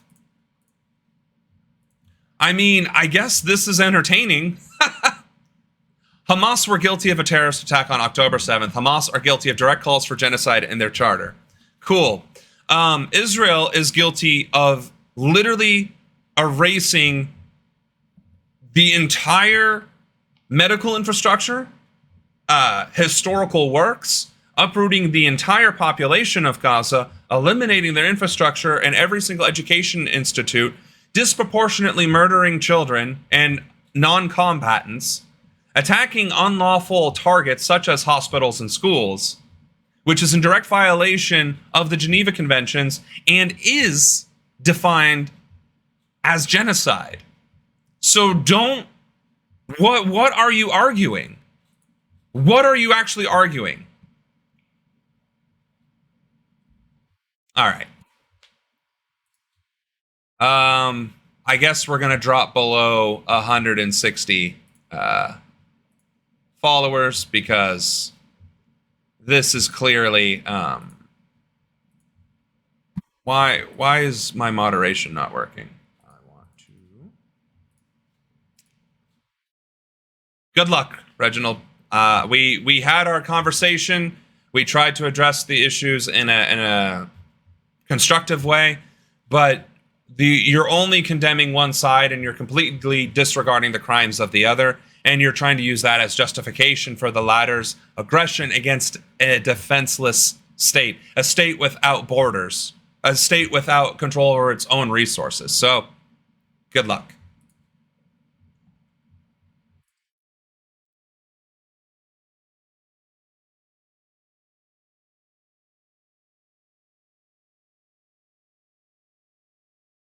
Anyway,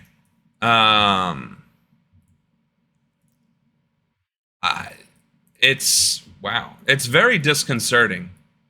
I didn't see where those fans were, so I'm definitely took hits there. It's very disconcerting that the ideal of discourse and debate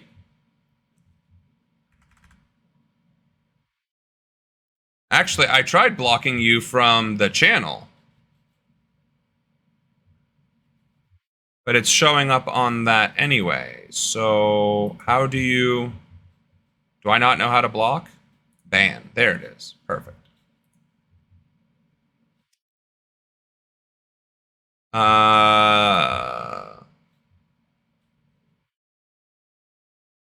Israel students have no excuse to not know about world history. We give them trillions of dollars. It's billions, but I get where you're going with that. And they can't see a connection to how we brutalized and slaughtered millions of Native Americans, called them animals, stole their land, and placed them on reservations with no drinkable water, bad soil, and other issues, making it hard to survive. Exactly. Girly gamer. I mean, I've banned Reginald from the stream, so he's not going to see this. I also blocked him, so he's not going to see it regardless.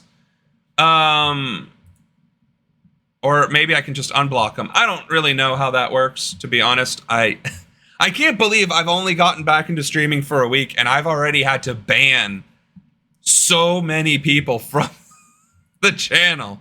But that's exactly the correct point. That is exactly correct. Oh, I guess I can't unblock them now, but that's irrelevant. We committed these atrocities to indigenous Americans during the Native American Wars, the French and Indian War, and all the other wars besides, in the name of Manifest Destiny, which was also religious zealotry, whatever you want to call it. It was Manifest Destiny, and we were slaughtering men, women, and children, hence the Trail of Tears, indiscriminately, which is exactly what Israel is doing to Palestine. And if we're not going to be honest about that, and if we're going to honestly argue that what's happening to Israel is not the same exact, or I'm sorry, what's happening to Palestine is not the same exact crime that is happening right now, then this isn't a conversation that it can even be had. That isn't a debate. It's literally disregarding historical references and experiences. So I guess I went on and offline again. Why is this? Oh, probably because that was the last link I actually shared up there. Let's have what is this? The Late Show with Colbert. Let's have that playing in the background. See what silliness is up. Now that we've gotten rid of the bad actor. Then you need to hear about this new inflation relief program, which could immediately. Welcome one and all. I know it's par for the course. Uh-oh. Folks, there are I can't hear it because my speakers are off.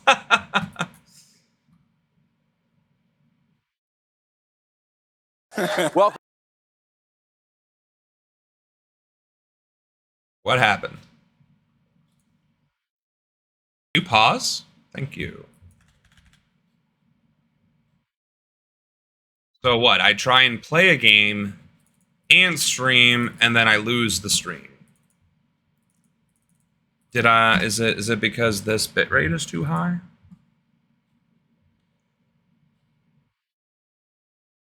But that shouldn't matter because this should get reduced. I am big confused. All right. Are we back? All right. Welcome, viewers. I'm sorry that this keeps dropping. Oh, I died. Of course I died. We might not be able to play Final Fantasy XIV in stream. Not because I keep dying, because I'm a bad player. But I think there's like a graphics issue here, and like it has me on whoa, let's get out of that. Let's get out of there. This windowed full screen, but it's still showing at 4K because that's what my monitor is capable of doing, and that's what my graphics card is capable of doing. So, but I'm streaming at 1600 by 900. So again, I'm not entirely certain. Uh-oh, are we wiping? Hold on, wait. I have defensive. I have defense. Let's go. All right, we will keep this going. But now we already talked about this earlier in the stream, but now we're playing video games, and you know, we've been streaming for a while, although I've been dropping the stream, unfortunately.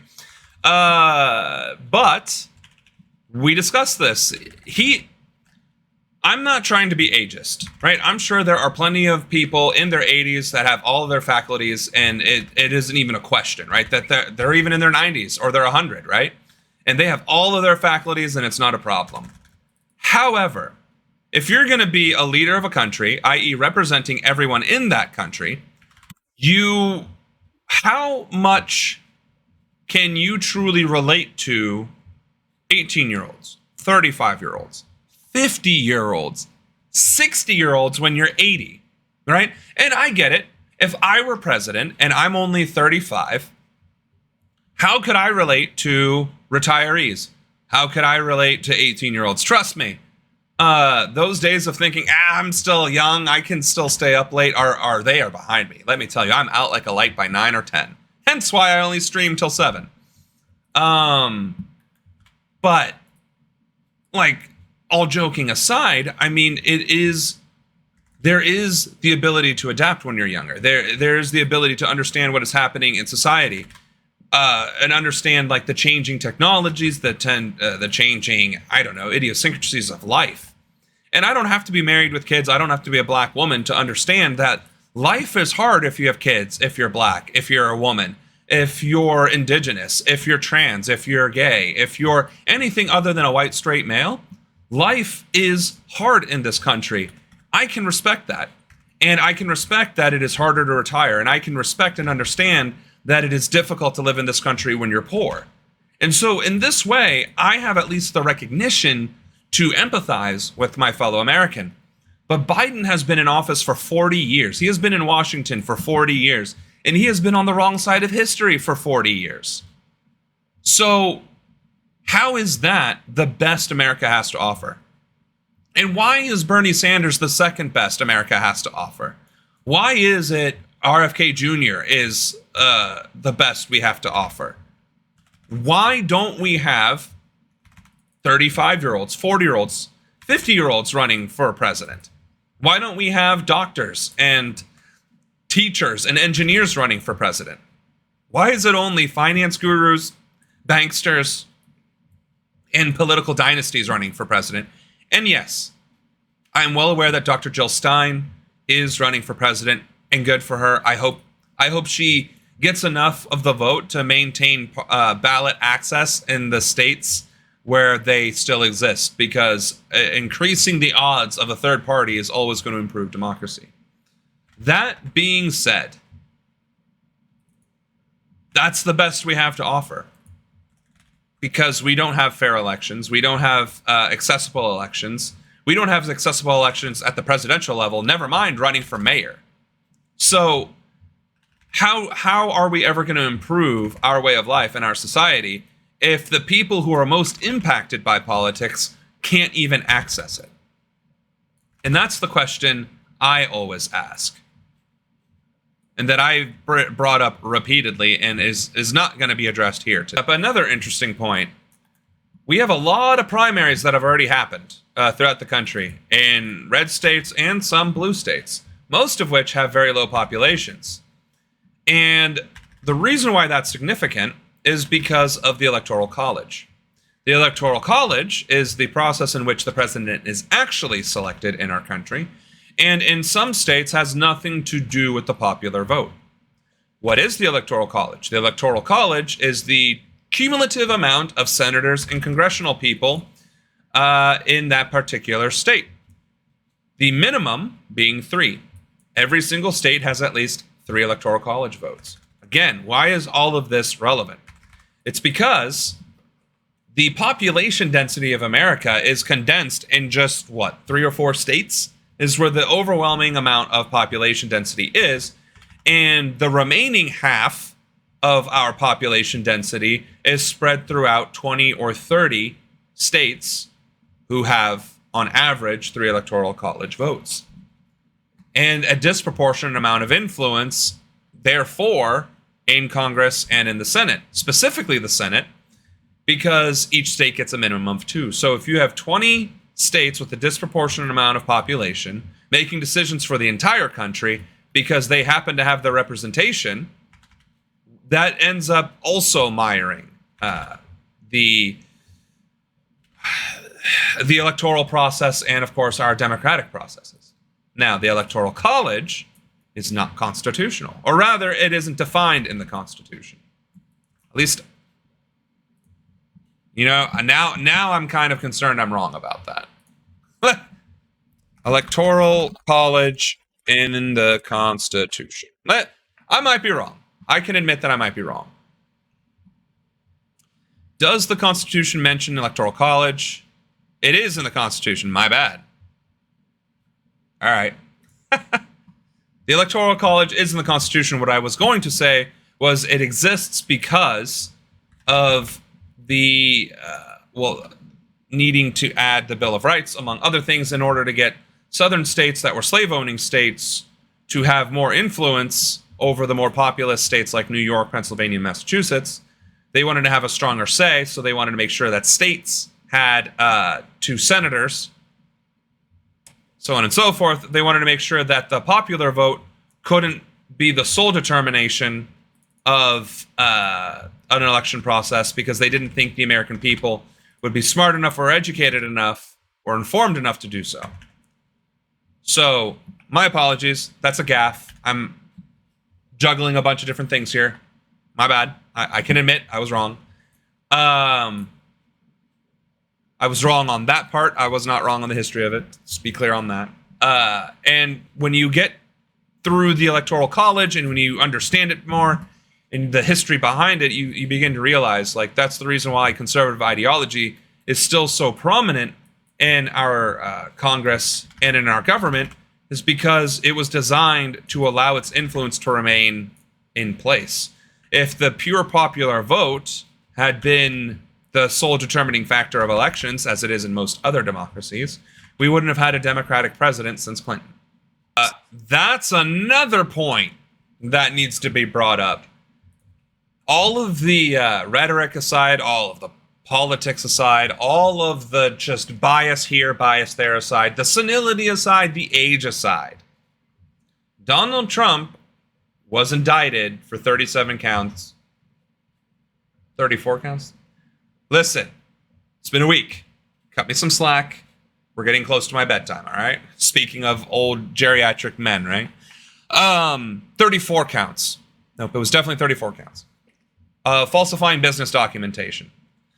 That indictment actually increased his polling. He raised $200 million and is now within 2 points of Joe Biden. Thank you, Dre. I got to it eventually.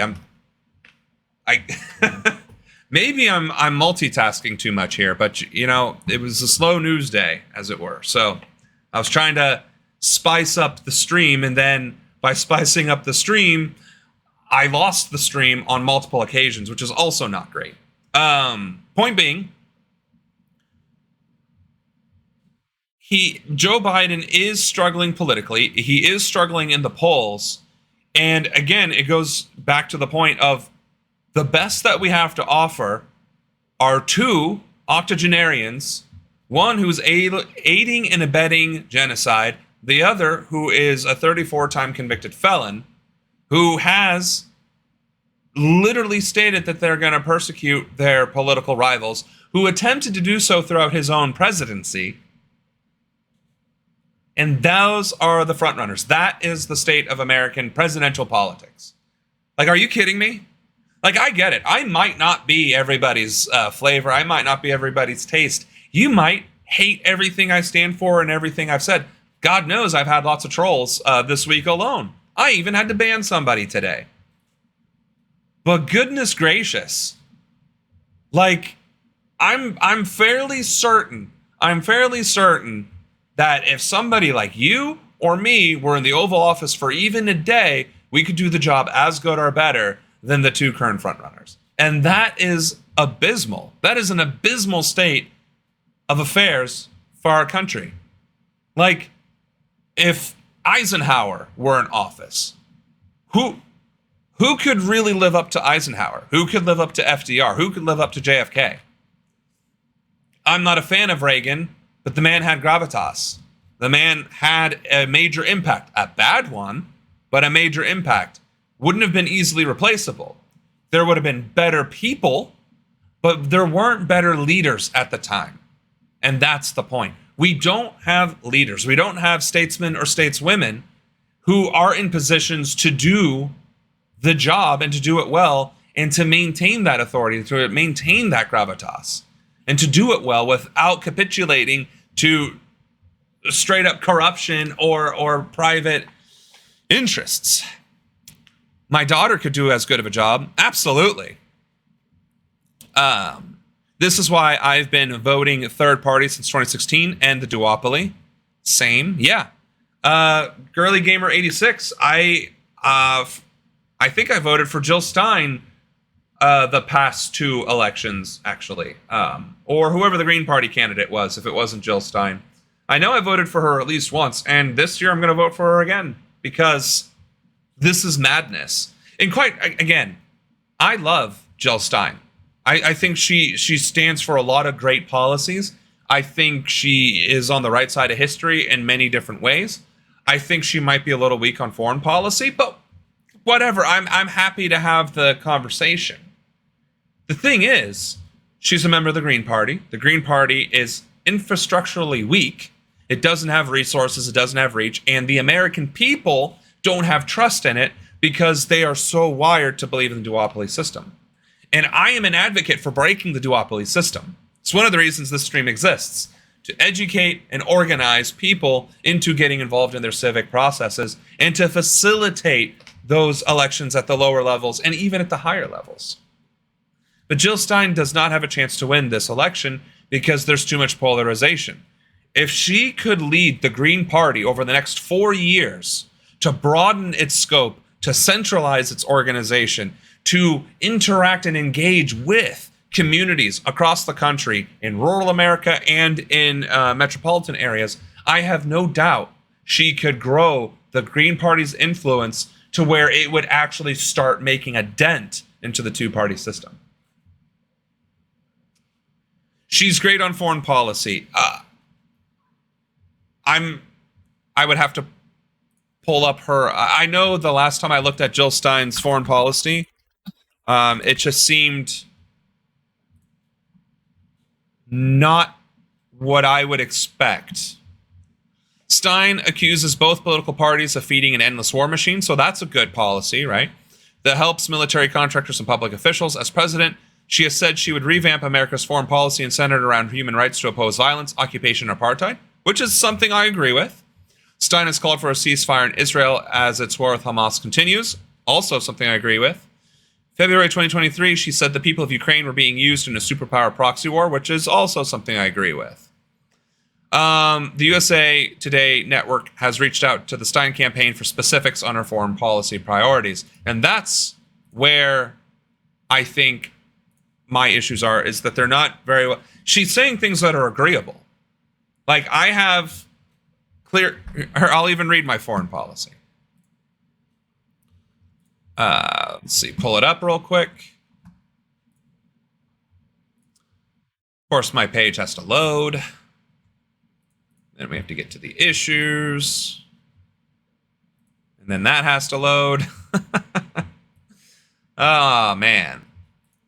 Foreign policy. I'll go ahead and paste it in the stream so you can follow along with me. People lost their minds after 1980, forgetting that third parties were included in political debate prior, run by the Women's League of Voters. See, that's exactly what we're talking about. Jill's foreign policy is okay, it just needs to be more fleshed out, exactly. And my foreign policy is, we're going to improve Department of State funding, focusing on embassy funding and staffing support, diplomatic budget improvement, foreign protections of staff, interdepartmental support, because there's a lot of interdepartmental infighting and gatekeeping on information, which causes the diplomatic process to struggle at length. U.S. foreign policy shall focus on the stabilization of developing economies in such a way that it empowers the population impacted and shall never overly benefit U.S. industrial investment or result in exclusive employment of U.S. personnel. Counterterrorism efforts shall continue in the African theater under the common cause of global security and human rights. Again, that is a legalese way of saying, like, there are terrorist organizations in Africa, there are rogue states in Africa, and we would still want to make sure that civilian casualties are mitigated, but we would seek redress in the form of economic and diplomatic policy. U.S. interventionism shall be a secondary policy in all cases, which is what I just said, while peaceful diplomatic relations are established and can be ethically maintained, which is also what I just said. U.S. relations with all foreign powers shall require strong human rights scores to remain intact. Otherwise, the U.S. shall engage in sanctions or interventionism to ensure those scores improve. The reason why I use the word shall in technical documentation and legal documentation carries weight instead of must. Shall has stronger meaning than must. But not to disregard the chat, I think Jill Stein's foreign policy needs to be fleshed out. I want Greens and Socialists as mayors and governors. That's my goal. Secession needs to be Jill's foreign policy consultant. I mean, honestly, if anybody has connections to the Jill Stein campaign, I would be happy to work with her. Obviously, I would prefer a more senior role in her party, not just knocking on doors, but I am definitely more than willing and able to help and support her campaign. I would definitely be open to that. But I'm not going to just sit here and toot my own horn. I was just trying to point out that I have a fleshed out foreign policy, and that's what I'd like to see from Jill Stein for me to feel more comfortable in how. We still got a little bit left in our stream time here. I cannot read that. And I'm a healer, so let me make sure I take care of that first. I have no idea what I'm seeing, so okay. So now we have a bunch of comedians. All right. 18 hours ago? Okay. How to remodel your home fast. Let's see what this is all about. I'm the host of this show. Sorry, Thank you for joining us I could not see that. basketball night in America, and a special welcome to those of you who are still conscious after Game 1 of the NBA I can tell Finals, how the you'd be very Boston hit or Celtics miss. versus the Dallas Mavericks. You know, one of the fun things about working at ABC is because we have the finals on our network, I already know who wins. I get an advanced screener. But don't worry, no spoiler alerts. And I hope the Mavericks are watching tonight because we have something of an expert when it comes to beating the Celtics in the finals. The great and powerful Magic Johnson is here with us tonight. How does that have anything to do with That's anything? the only great and powerful person. Guillermo, welcome back. You've been gone for the last couple of nights. Yes, Jimmy. It's good to have you.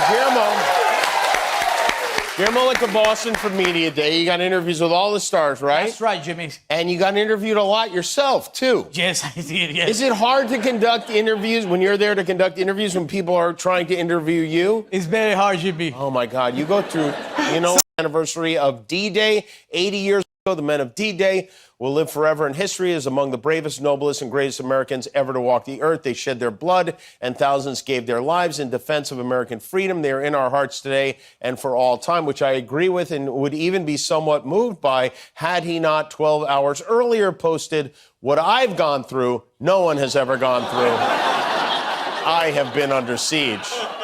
And wasn't Steven Seagal American freedom, in that movie? I mean, preventing Trump's in the fall of California Europe tonight by and all Nazi this hands. weekend with a collection basket. He's got a fundraiser here in Beverly Hills tomorrow. It's $250,000 a person. Well, you know, it's not every day you get a chance to take a selfie with a convicted felon who can't control his gas. And then on Saturday, Trump headlines a fundraiser in Newport Beach, which is co-hosted by the guy who founded Oculus VR, the goggles, Palmer Luckey, a.k.a. Billy Ray Virus. And as for Old Yeller himself, he's so fired up, he's foaming at the mouth. We will take back our country on November 5th, 2024. Oh my God. It's not something I ever need to see again. I think I need to see that again. It's November 5th, 2024. November 5th, 2024. Foaming at the poor Melania. I'm so sorry, everybody. And I show that not to embarrass the former president, although I do enjoy doing that, but to point out that these people who work for Trump are so incompetent, they don't even think to not post a video where he's literally foaming at the mouth. Only the best people. Reports are saying that Trump has whittled his list of potential running mates down to 4 contenders. They are all men. The rumored final 4 said to be in contention are Florida Senator Marco Rubio. We have a con artist as the front runner in the Republican Party. I mean, this guy bankrupted a casino. How do you bankrupt a casino? Ohio Senator J.D. Vance. I'm a never Trump guy. I never liked him. I can't stomach Trump. I think he's noxious. On well, Twitter, AZV, Vance called Trump, quote, we are reprehensible, an idiot. Playing North some Dakota video Governor- games and listening to comedians because we've covered a lot of the news already. And I guess which is quite relevant to the politics here, is that Trump's shortlist consists of his one-time political enemies, while he's talking about holding his political enemies accountable and going after them should he become president again. It's just, Doug Burgum. It's a mess in politics world. And Reginald joined us again earlier this evening. And unfortunately, he is no longer with us on the channel. I'm sure he's enjoying arguing with other leftists or, spamming their chats with nonsense, but he will not be doing so here. Why? I just think that it's important that you're judged by the company you keep. And South Carolina Senator Tim Scott. This showerhead does much more than normal showerheads. So, if you haven't I'm not gonna bought lie. it yet, please take 2 He said, and Florida Governor Tim Scott, right? Or something to those lines. And then it immediately went to a commercial. I was like, what do shower beads have to do with Tim Scott? Oh, man. I just love you. No, that's... I think we have a winner. I mean, isn't that great? How are these guys... How are they not ashamed of themselves? We have this on video. At least Tim Scott has been slurping Trump's ass since the first day. The rest of them are such spineless, impotent, boot-licking slugs. The only thing that surprised me is Ted Cruz isn't on the list, really. There are 37 countries that Donald Trump, as a convicted felon, is not allowed to visit. And another impact of these many felony convictions is he loses his license to carry a concealed weapon, which, if you think about it, it's pretty crazy. A guy who's not allowed to carry a concealed weapon would be allowed to carry a nuclear weapon.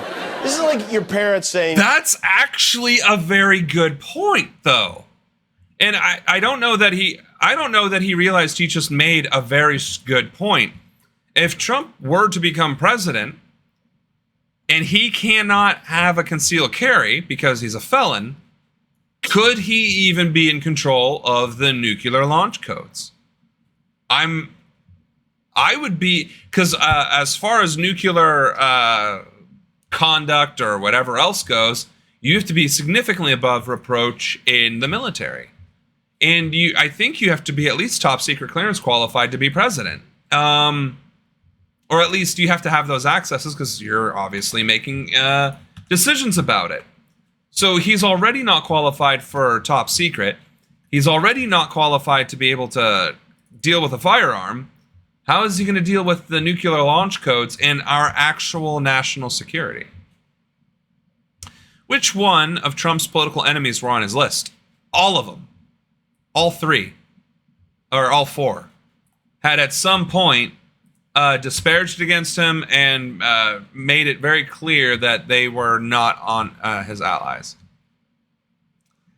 So that's the thing, right? By being president, it's almost like your de facto code word cleared. But because of the felony, it begs a lot to question. I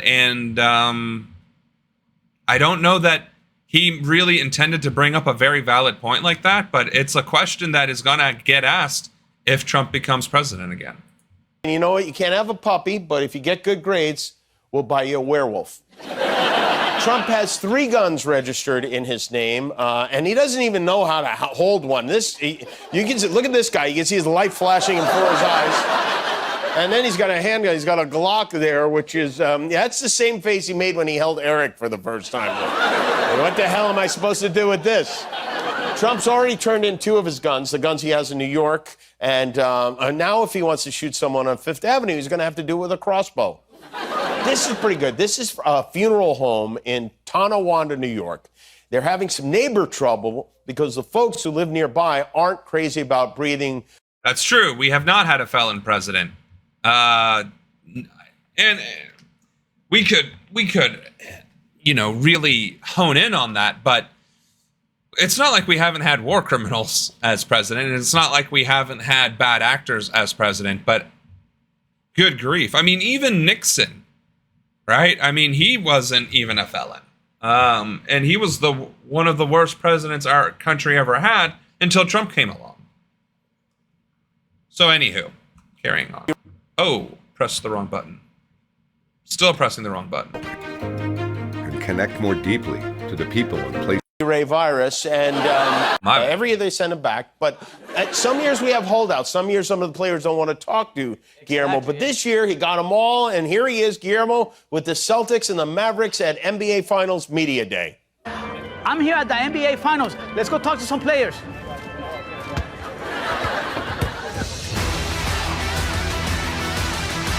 Sports. My friend, how you doing? I'm good. Worst as in he was impeached for corruption. Andrew Jackson. No, it wasn't Andrew Jackson. It might have been Andrew Jackson. Crap. Who were the presidents? Who were the impeached presidents? And actually, Nixon resigned before he could be impeached. Andrew Johnson is what I was thinking of. And Bill Clinton in 1998 and Donald Trump in 2019 and 2021. But Nixon resigned before he could be impeached. So let's be clear on that. He was the only president to resign to avoid impeachment. But yes, he was the first one who was found with that kind of corruption and scandal. But also his policies. We can thank Nixon, not Reagan surprisingly, but Nixon for making it legal to privatize healthcare by inviting insurance companies. Oh my.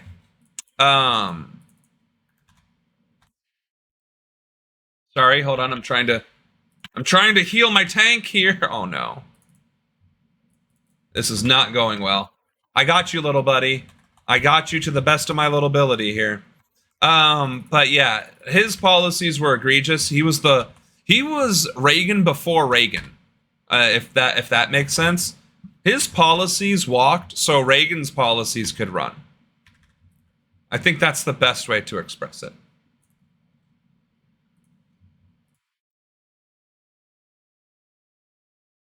How are you? Good. You I don't play care in Texas. No Have you ever offense. met a horse? I'm not big into the sports ball here. Hi, how are If you? we were going to talk about basketball, we should talk about the WNBA. Caitlin Clark. John Sheldon finally ending after Really? 7 hilarious seasons. So there's that. Viator offers free cancellation. Of course I died the which second is I looked away, useful right? when your relationship status goes. In most countries, if you were caught in a scandal involving an adult actress, you can kiss your political career goodbye. I find it very interesting that Americans can look past that and still vote for that person. This is not at all necessarily a bad thing, just an interesting observation.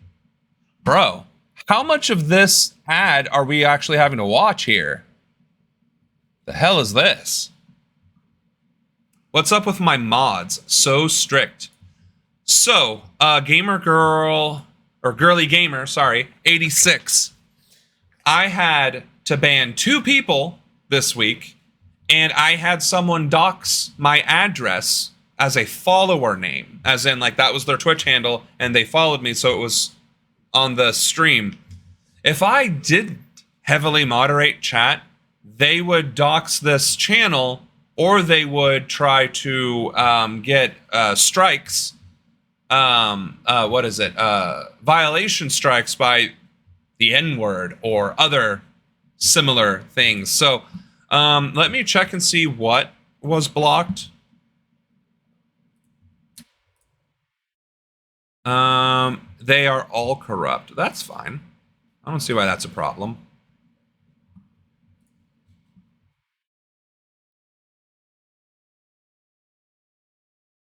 What? Yes, Drea. I had to ban several people this week, and somebody who is still a follower, I might add, used my address as their Twitch handle name.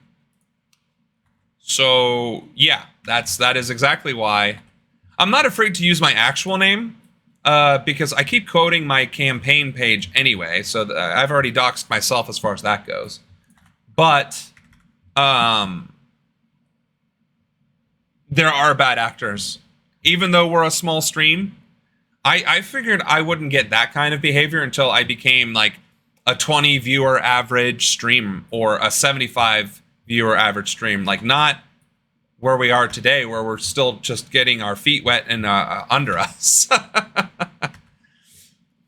How could someone get a hold of your actual address? So the fun fact is, if you buy real estate in America, it is public record. It is public record if you buy a house, if you buy property, if you buy any sort of real estate, which I have, a house, and I sold it. If you buy a house, it is public. It's public. So you can type in somebody's name, real estate history, and there are websites that can and will find that information. It's not scary to me, I guess, because I am not worried about them actually doing something. What would more than likely be the case is getting swatted, which is the act of calling the police on somebody who's streaming, or I don't even know if they have to be live, but I think it typically happens against someone who is live. So they'll call the police and say that that person at that address has a bomb, and they'll just kick down doors, guns blazing. Some of the people who have been swatted have actually been killed. I don't know if it's a large number, but I do know that it has happened, and obviously destruction of property, potential confiscation of electronics, the whole 9 yards. So that's one of the reasons why I guess putting my name out there is probably not smart. But yeah.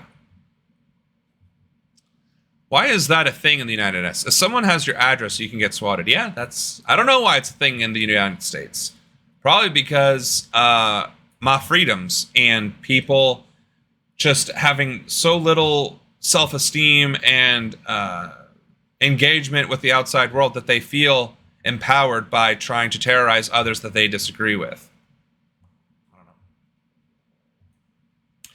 Even if you rent, you Google it, someone's names, and you can get their address. I've been doxxed before. My address has been published in conservative pages on Facebook. So there you have it. If you has a name and like $15, you can find somebody's address in America. Because there's no laws against that, apparently.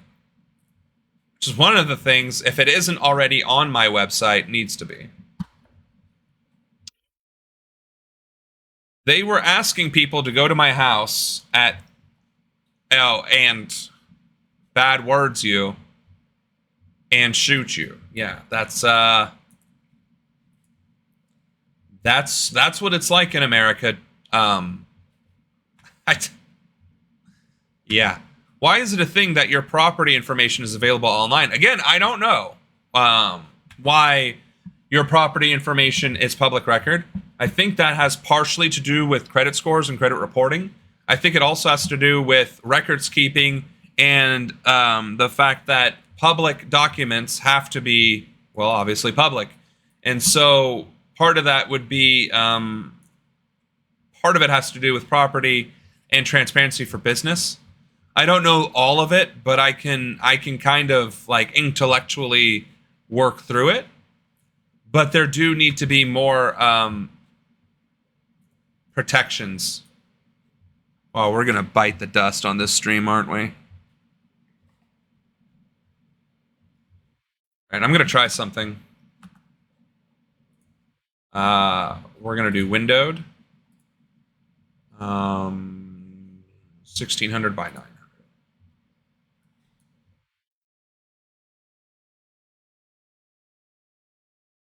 All right. Did that help the stream? Yes, it did. All right. My bad, guys. My bad. My bad, everyone. I'll just have to squint. Because if I increase the window, it'll increase the resolution of the screen, right? And then we find ourselves back at having the problem. But to that end, yes, it is a problem. Why would anyone want to do that to you? It's not that... I am not going to speak for a woman who has endured death threats and our threats. I'm not going to speak on her behalf. But what I am going to say is that I think those threats are made less because of the actual desire to commit them, and more so to intimidate and to instill fear in the individual. And in that sense, it can be and has been shown to be quite effective. Many leftists that were female have actually stopped their activism for fear or for having some of that actually happen to them. And it is dangerous, it is scary, and the worst part is our law enforcement doesn't do anything about it.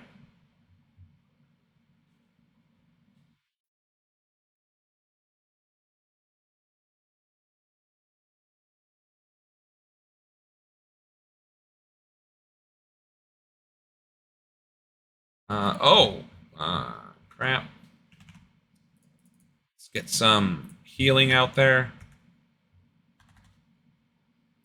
Oh, now all my bars are squished too. That's funny. Are you a public figure? Oshun is not a public figure. I am. Oshun is helping me with my streams and my political endeavors. As I hope all of you watching, not necessarily help me with my endeavors, but help me with the stream, help the community grow, help educate your friends, family, and neighbors, co-workers on how to get civically engaged. Because that is what we are desperately missing in our country, is normalizing civic engagement instead of demonizing it. America is definitely not for beginners. You know, I've never heard it phrased that way before, but you're not wrong. I think there's this conception that America is this land of the free, of happiness and wealth and wonder and plenty, and that's just not true for everyone. It is true for some, but not many. Not all, I should say. If you're poor, it's not true for you. If you're a woman, it's not true for you. If you're black, it's certainly not true for you. If you're queer, it's not true for you. If you're an immigrant, it's clearly not true for you. So the only people who get to benefit from the wonder of American exceptionalism and wonder and myth and legend is white men who are either wealthy or have a strong support system. It's one of the reasons why I'm engaged in activism and in politics, and why my policies are so focused around equality and mitigating social inequity. We good? Oh my God, nope, we are not.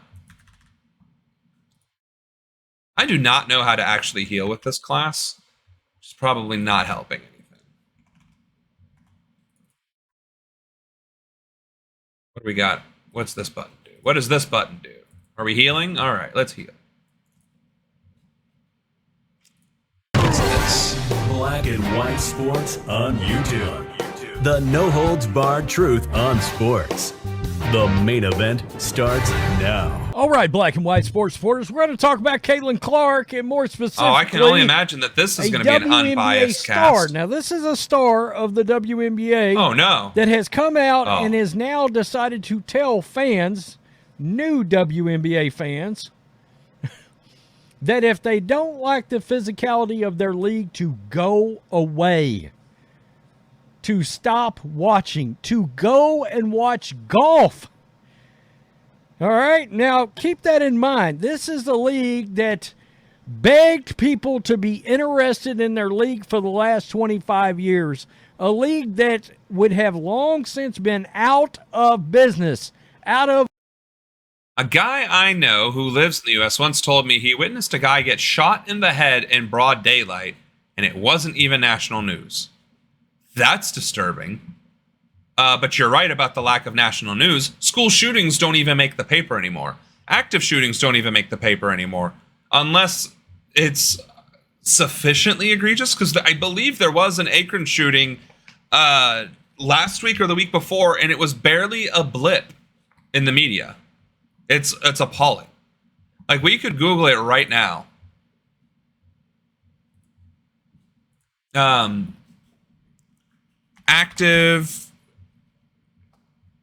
Active shootings in America, June 2024.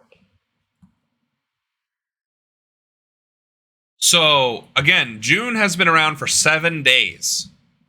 7 days. Right? Can I emphasize that enough? We've been in the month of June for 7 days. Mass shootings in 2024 from the Gun Violence Archive. Since June 1st, there have been 1, 2, 3, 4, 5, 6, 7, 8, 9, 10, 11. There have been nearly a dozen shootings in the United States since June 1st. And I did not hear about any of them except for Akron, which also happened this week. Which happened on Sunday of this week. And I'm not certain that that actually made national news. Oh, no, it did, because it was that massive party. That's what it was. That is the only reason why it made the news, is because it was that big old party. None of these other ones I've heard of. There was a shooting in Columbus, also in Ohio, on June 1st that I did not hear about.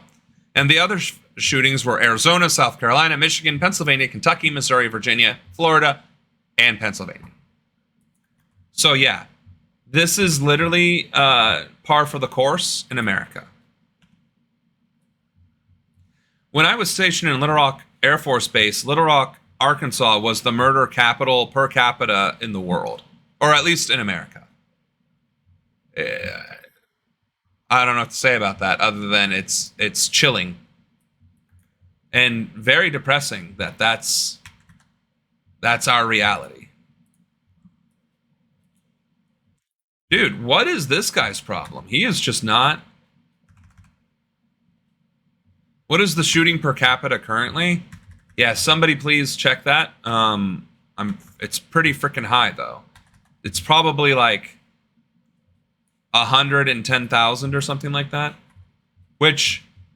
Or maybe it's like 1,000 or 100 per 100,000 or something like that. And that doesn't sound like a whole lot, but that's at least a shooting in every single town in America.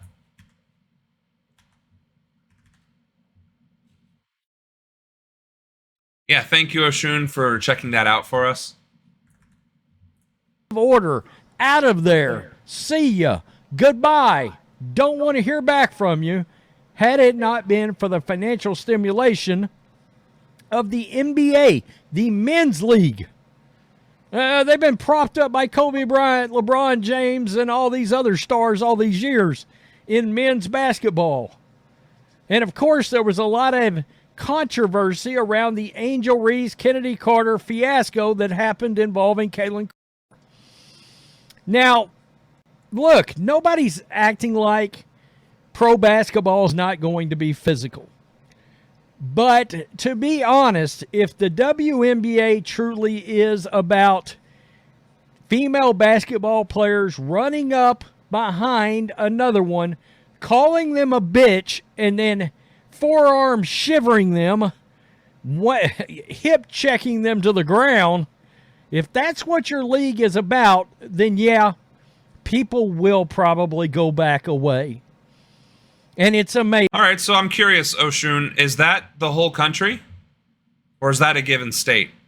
Because 14.6, I thought, per 100,000, I thought it was actually higher than that. These stars want to make all this money. And before we even jump in here, this is a press release of the WNBA bragging about ratings and viewership. Get this, 627,000 viewers on ABC, an average of 505,000 viewers across all platforms, ESPN, ESPN2, and ABC, and CBS television network. 505,000 viewers. Caitlin Clark, that Angel Reese Caitlin Clark game drew over 1.5 million. So yeah, so I guess that's the average across the country. Maybe I was thinking of the murder capitals of our country, which are 100,000 per, or 100 per 100,000, which egregious. That's still less than 1%, thank God. But yeah, first of all, there is a slight difference between comparing America to Europe in the fact that Europeans have a very difficult time accessing weapons. But it also goes to show that, we don't respect firearms in this country either. And when people call to regulate firearms, they're vilified as if they were talking about removing them. That's literally the argument. No, you want to take away my guns. It's like, no, I want you to not murder people. I want you to have, an understanding of what that firearm can do, and the impact that could have on society. That is the difference between gun reform and gun control. Or, I'm sorry, banning guns.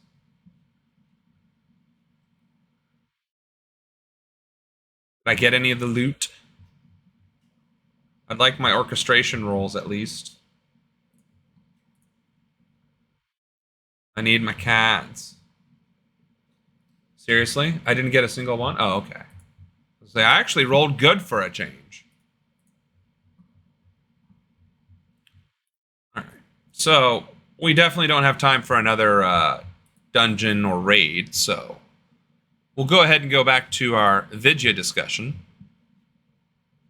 But yeah. And also, I'm actually impressed. I judged a book by its cover. My bad. He seems to actually be addressing the right issues with regards to the WNBA and Angel Reese, or Caitlin Clark and Angel Reese, because again, Caitlin Clark and Angel Reese and the rookies of this year are the ones who are bringing a lot of money and viewership to the WNBA, and the fact that the existing WNBA players, the veterans, are literally shoulder checking them and doing a lot more than just your traditional hazing, is something that needs to be called out, because that stuff doesn't fly in the NBA or any other professional sport, Why is it okay for the WNBA? So let's carry on. Million. We'll wrap up with this. Why did no one tell drivers about this new rule? All right, if you're currently insured... Kaylee Clark has the top 5 most watched games this season. Okay, now we're talking 1.5 million versus 505,000. That is tripling your television viewership. Look at this attendance.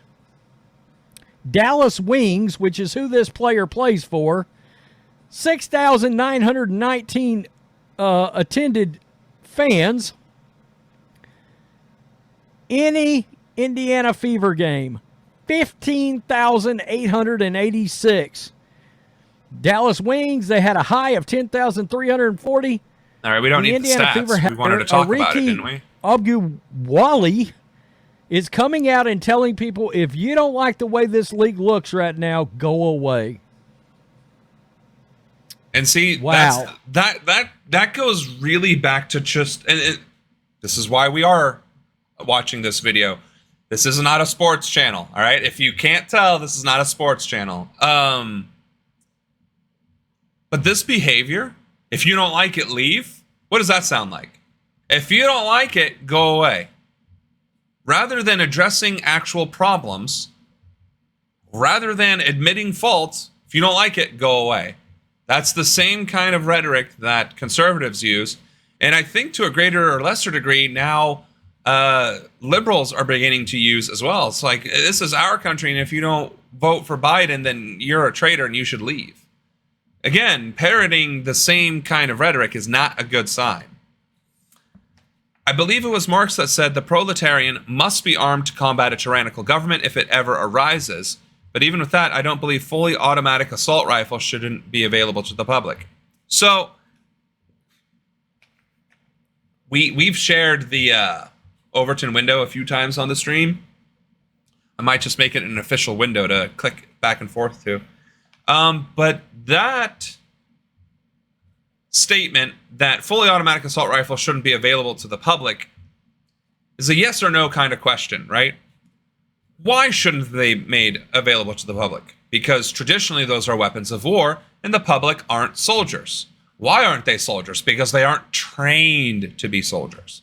If the general public were trained to be soldiers and to properly handle semi-automatic or automatic weapons, different type of payloads, different types of ammunition, different types of gear and equipment associated with firearms, it wouldn't be a problem. Hence why the Second Amendment in the United States says a well-regulated militia. Of course, that has been conflated to include every American citizen, but realistically, that's covered by the reserves and the Guard, in all honesty. And to a greater or lesser degree, you could argue the law enforcement, but of course, they've become something else entirely, and their roots are from the slave patrol. So, all that to say, my gun reform policy is in education and in accountability. You will go through the training. You will get the proper certification and licensing. And if you want to expand those licenses, you will go through the training. And yeah, that might incur some fees. You will register the weapon. You will register your training. You will register what you are capable of doing. And then, and only then, will you be eligible for firearms or ammunition or anything to do with them. And at that point, if you commit a crime, it will always be the entire book thrown against you because you have a laundry list of information allocating or ascertaining that you know better. Whereas now you could possibly argue ignorance. I mean, I don't know of too many cases where that would even happen, but hey, it's this laissez-faire approach to gun control that's the problem. The weapon itself is a tool, and sports shooting is sport shooting. If I could have a fully automatic rifle and about 3,000 rounds and go to a safe location to blast off 3,000 rounds, I would probably have a hoot and a half. And so many others would as well. But if I turn around and use that weapon and open up fire at a protest or at a church or at a mosque or a political rally, I have committed some major crimes, and I should be charged to the fullest extent possible for committing those crimes. But with the current jurisdiction, I could be mentally ill. I could not know better. I could be X, Y, and Z. With my provisions, with my reforms, with my legislation, you would have no excuses. There would be zero tolerance. You shoot somebody in anything other than self-defense or to protect somebody else's life, limb, or eyesight, you're done. You're done. Currently, what is the process of acquiring a fully automatic assault rifle? I don't actually believe you can acquire a fully automatic assault rifle in America. And if I am wrong about that, then it is limited to defense contracting firms. And if I'm still wrong about that, it would be the same process to acquire a silencer. You have to go through the ATF, file a license, and a justification for having it. And typically the response that you have to give is for all lawful purposes. Fidel said that all Cubans should know how to shoot and know how to do it well. Yeah, but, and again, I don't know much about the history of Fidel, and obviously there was a whole lot of propaganda against him because he was communist, but I'm also fairly certain Fidel did some not laudable things in power, so let's try to not use him as our socialist or proletariat venerator, if we can, please. We just don't have even the most basic common sense laws. For example, most states don't require that you report your weapon if it's lost or if your weapon is lost in a crime. That's true. And many states are finally addressing gun show problems where you can literally buy an unregistered firearm, an unserialized firearm on top of that, without any protections, even if there are laws in place. So yeah, it gets out of control fast in America. So I'll let everybody catch up in chat, but we are actually coming up on our stream. I think we did have a very good, okay, good. Okay, so we're all good. Excellent. Before I switch to the sign off, my name is SaSeshen. This is SaSeshen Streaming. We focus on current events, we focus on politics, we focus on policy, and we focus on civic engagement. Not just telling you what to believe, but how to actually get involved and how to find the answers for yourselves. As you can see here, we have our schedule, which I finally decided to intelligently add to the screen. Weekdays from 4 to 7 p.m. Eastern. And please follow and share the stream. So on that note, again, thank you all for watching. Thank you all for being supportive. And I look forward to seeing you all on Monday. And hopefully the world is not on fire. Hopefully we have some good news to talk about instead of another Israeli attack or more discrimination or wanton psychosis from either of the major political parties. So have a great weekend and see you Monday.